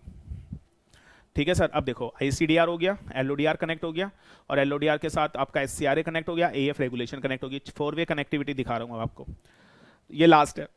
ये होते ही आपका टॉपिक खत्म। सारी रेगुलेशन वर्ड बाय वर्ड बता दी है। 91A ये एलओडीआर रेगुलेशन किस पे लगेंगी? एफपीओ पे लगेगी, एनपीओ पे लगेगी। क्लियर है? क्लियर है कि नहीं है? 91B। और ये जो एनपीओ एफपीओ है, हाँ जी, ये जो एनपीओ और एफपीओ है, इनको कुछ नहीं है, कुछ डिस्क्लोजर देने पड़ेंगे। कुछ डिस्क्लोजर देने पड़ेंगे, कुछ भी नहीं है, डिस्क्लोजर देने पड़ेंगे। सबसे पहले disclosure by NPO, non profit organisation, जैसे फाइनेंशियल ईयर खत्म होगा, दैट इज 31। अच्छा रेगुलेशन 91C सुनो पहले। रेगुलेशन 91C क्या कहता है? रेगुलेशन 91C बोलता है कि कोई भी नॉन प्रॉफिट ऑर्गेनाइजेशन जैसे 31 मार्च फाइनेंशियल ईयर खत्म होगा, तो उसके 60 दिन के अंदर अंदर आपको स्टॉक एक्सचेंज को एक एनुअल डिस्क्लोजर देना पड़ेगा। जैसे आपको एनुअल रिजल्ट्स देने होते हैं ना, तो यहाँ पे आपको एनुअल डिस्क्लोजर देना पड़ेगा। तो कौन देगा? एनपीओ। किसको? स्टॉक एक्सचेंज को एनुअल डिस्क्लोजर। और एनुअल डिस्क्लोजर में क्या लिख के देंगे अभी पता नहीं है, it will be specified by the SEBI. मुझे बताओ क्या 91C में the non profit organisation is giving disclosure to the stock exchange, हाँ या ना? और एक साल में एक बार डिस्क्लोजर देना है बेटा, that is one disclosure, that is annual disclosure. और ये जो एनुअल डिस्क्लोजर आप दोगे, क्या मैं बोल सकता हूँ दैट इज 60 डेज में दोगे from the end of the financial year. 60 days from the end of the financial year. मुझे बताओ क्या 91C समझ में आया? 91B किसके लिए? ऑब्वियस सी बात है, एफपीओ के लिए। और लॉ मेकर बोलता है एफपीओ को भी स्टॉक एक्सचेंज को डिस्क्लोजर देना है, लेकिन लॉ मेकर बोलता है एफपीओ तो कैसे लिस्ट होता है बताओ जरा। एफपीओ या तो मेन बोर्ड पे लिस्ट हुआ होगा, या तो एसएमई पे, या फिर आईजीपी पे। तो लॉ मेकर कहता है यहाँ पे हमें बताने की जरूरत नहीं है, जैसे एक मेन बोर्ड वाली कंपनी या एसएमई वाली कंपनी या आईजीपी वाली डिस्क्लोजर देती है, तो एफपीओ को तो वैसे ही डिस्क्लोजर दे रहे हैं जैसे एक मेन बोर्ड पे कंपनी लिस्ट है वो डिस्क्लोजर देती है। तो that is something simple, that is 91A गया, 91B गया, 91C गया। ये आसान है, इसमें कुछ है नहीं, छोटी छोटी बातें हैं। 91D, 91D ध्यान से सुनना। 91D, 91D की हेडिंग देखो क्या है? डिस्क्लोजर ऑफ इवेंट और इंफॉर्मेशन। और इसके अंदर ध्यान से देखो कितने पॉइंट दे रखे हैं, 1 2 3 एंड 4, 4 पॉइंट दे रखे हैं। और इसकी शुरुआत करेंगे पहले दूसरे से नहीं, तीसरे पॉइंट से। तीसरा पॉइंट पढ़ लो एक बार सारे के सारे और लिख लेना।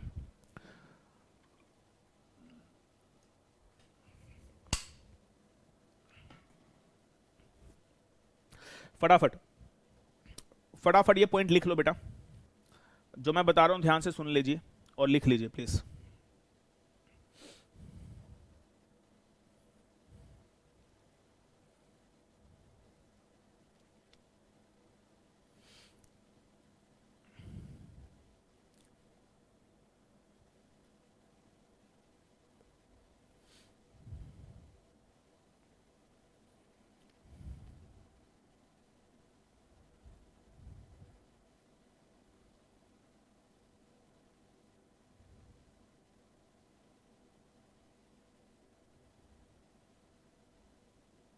लिखिए, ठीक है जी, लिख लिया। नाउ लॉ मेकर क्या कहता है, अच्छा हेडिंग एक बार दोबारा पढ़ लो, लॉ मेकर क्या कह रहा है, what is the heading? Disclosure of event और information, regulation 91D, regulation 91D, regulation 91D। Law maker कहता है डिस्क्लोजर ऑफ इवेंट और इंफॉर्मेशन, लॉ मेकर कहता है जो सोशल एंटरप्राइज है वो सोशल एंटरप्राइज 7 दिन में स्टॉक एक्सचेंज को इंटीमेट करेगी, सोशल स्टॉक एक्सचेंज को बेटा 7 दिन में इंटीमेट करेगी। अब एक सबसे बड़ा सवाल है, 7 दिन में आप सोशल स्टॉक एक्सचेंज को इंटीमेट करोगे क्या? आप 7 दिन में बेटा सोशल स्टॉक एक्सचेंज को इंटीमेट करोगे, और 7 दिन में आप सोशल स्टॉक एक्सचेंज को क्या इंटीमेट करोगे? Any event that have impact on the achievement of the outcome. Sir अगर सोशल एंटरप्राइज के साथ अगर कोई भी ऐसा हादसा हो जाता है कि वो सोशल एंटरप्राइज अपने ऑब्जेक्टिव को अचीव नहीं कर पा रही है या उसके ऊपर एक बहुत बड़ा इंपैक्ट आ रहा है, तो सर वो इस सोशल एंटरप्राइज 7 दिन में इस बात की खबर किसको देगी? स्टॉक एक्सचेंज को देगी। क्या मेरी बात समझ में आ रही है, हाँ या ना? और ये जो सोशल एंटरप्राइज है ये इस बात के लिए एक पॉलिसी फ्रेम करेगी, क्या बनाएगी बेटा? एक पॉलिसी फ्रेम करेगी कि हमें किस किस मतलब ऐसे कौन कौन से केसेस हो सकते हैं जहां पर हमारे, जैसे मान लो फ्लड आ गया, आग लग गई, you know that natural calamity. तो जैसे ही सोशल एंटरप्राइज के अंदर कोई भी ऐसा हादसा हुआ जिसकी वजह से वो अपने ऑब्जेक्टिव अचीव नहीं कर पा रही है, तो तुरंत 7 दिन के अंदर अंदर वो इस बात की खबर सोशल स्टॉक एक्सचेंज को दे देगी। That is point number 3। और इस बात के लिए कि कंपनी वो social enterprise social stock exchange को डिस्क्लोजर कैसे देगी, किस किस इवेंट में देगी, ऐसे कौन कौन से इवेंट होंगे कि आप ये डिस्क्लोजर आप दोगे किसको? स्टॉक एक्सचेंज को, that is social stock exchange को। हाँ जी, यहां पे पॉइंट 1 लिखा हुआ है, social enterprise framed a policy for the determination of the materiality and disclose to the stock exchange. जो सोशल एंटरप्राइज है बेटा एक पॉलिसी फ्रेम करेगी, और वो पॉलिसी के अंदर क्या लिखेगी कि ऐसे कौन कौन से मटेरियल इवेंट हो सकते हैं फ्यूचर में, ऐसे कौन कौन से मटेरियल इवेंट हो सकते हैं फ्यूचर में कि अगर ऐसा कुछ हुआ तो हम स्टॉक एक्सचेंज को बताएंगे जिसकी वजह से हमारे ऑब्जेक्टिव अचीव करने में दिक्कत आ सकती है, जैसे मैंने एग्जांपल दिया नेचुरल कैलेमिटी एंड ऑल। उसके बाद point number 2 that is social enterprise shall authorise. और ये पॉलिसी फ्रेम करने के लिए जो सोशल एंटरप्राइज है किसको ऑथराइज करेगी? जल्दी से बोलो, किसको ऑथराइज करेगी? That is one of its KMP। जो मेरे स्टूडेंट है ध्यान से सुनिएगा, अगर आपको याद हो, हाँ जी, जो अब ध्यान से सुनिएगा, आप लोगों को शायद मैंने रेगुलेशन 30 करवाया होगा। अब मैं CS प्रोफेशनल के स्टूडेंट से बात कर रहा हूं क्योंकि CS एग्जीक्यूटिव में तो है नहीं। याद है आपको regulation 30 disclosure of event and information, और उसके अंदर तकरीबन 1.5 घंटा लगा के आपको रेगुलेशन 30 समझाई होगी मैंने। रेगुलेशन 30 में याद है वो पॉलिसी बनाई जाती है मटेरियलिटी ऑफ द इवेंट्स, ऐसे कौन से इवेंट है जब बताने होते हैं जो नहीं बताने होते, ये वो है। It is looking like regulation 30। कुछ आ रहा है समझ में? अब वो रेगुलेशन 30 वो यहाँ पे डिटेल में नहीं समझाया जा सकता, तो इसलिए थोड़ा सा बता दिया। तो मुझे बता दो जल्दी से, तो ये आपको बताना पड़ेगा, और इसके लिए आप ये पॉलिसी बनवाएंगे किससे? अपने KMP से, की मैनेजरियल पर्सन से। और point 4 the social enterprise shall provide adequate reply to all the query raised by the social stock exchange। और अगर social stock exchange social enterprise से कोई भी इंफॉर्मेशन मांगेगा तो उसे देना पड़ेगा। ये सारी बातें regulation 91D of LODR regulation में लिखी हुई है। मुझे बताओ ये सब आपने लिख लिया? ये सब आपने लिख लिया? बोलो हाँ या ना। Have you written everything? मुझे लगता है मैंने पूरा टाइम आपको आराम से दे रहा हूं देखने के लिए, प्लीज देख लीजिए, लिख लीजिए। लास्ट लाइन दोबारा बोलूं, द सोशल एंटरप्राइज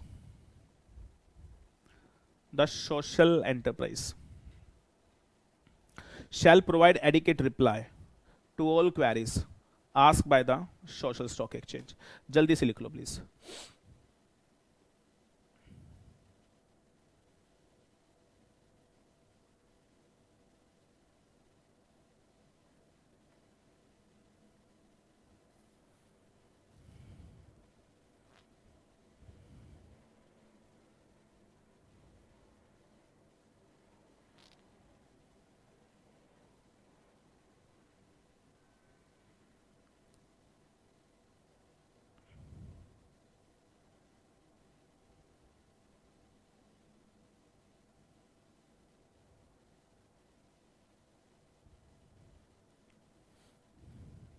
ठीक है जी, चलो सर।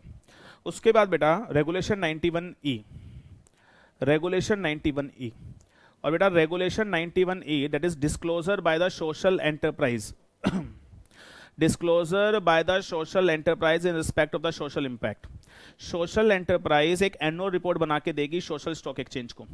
एनुअल इंपैक्ट रिपोर्ट होगा which is audited by the social auditor. अब ये सोशल ऑडिटर वो है जो सोशल एंटरप्राइज का ऑडिट करते हैं, तो वो चार्टेड अकाउंटेंट ही है बेसिकली, कुछ भी नहीं है। ये जो सोशल एंटरप्राइज है, इन्होंने क्या काम किया था मुझे बताऊं। याद है वो 292E का hunger eradication, promotion of health care, promotion of education, इन सारी चीज़ों का डिस्कशन था, इन सारी चीज़ों के ऊपर काम किया था। तो आपको सोशल एंटरप्राइज को पूरा 1 साल हो गया, तो आपको सोशल स्टॉक एक्सचेंज को एनुअल इंपैक्ट रिपोर्ट बना के देनी पड़ेगी कि तुमने 1 साल में इकोनॉमी में क्या इंपैक्ट लाया है। तुमने हंगर इरेडिकेशन का प्रोजेक्ट उठाया था, तो तुमने कितनी हंगर इरेडिकेशन किया है, तुम्हारा क्या इंपैक्ट आया है। क्या 10% हंगर इरेडिकेशन हुआ है या 2% हंगर इरेडिकेशन हुआ है, कितना परसेंट हंगर इरेडिकेशन हुआ है, ये आपको बताना पड़ेगा। और इसकी और आपके बताने से कुछ, तुम तो कुछ भी बता दोगे, तुम्हें को इसकी ऑडिट भी करानी पड़ेगी तुम्हारी इंपैक्ट रिपोर्ट की। और ये किससे आप ऑडिट कराओगे? सोशल ऑडिटर से, दैट इज सोशल ऑडिटर से। क्या मेरी बात समझ में आ रही है? That is 91E। So simple, लिख लो इसको जल्दी से, सो सिंपल।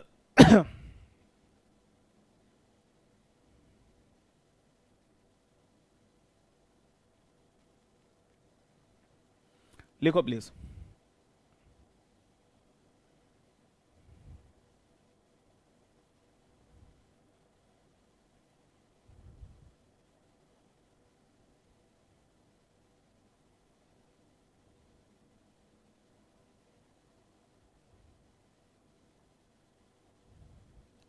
ठीक है भाई।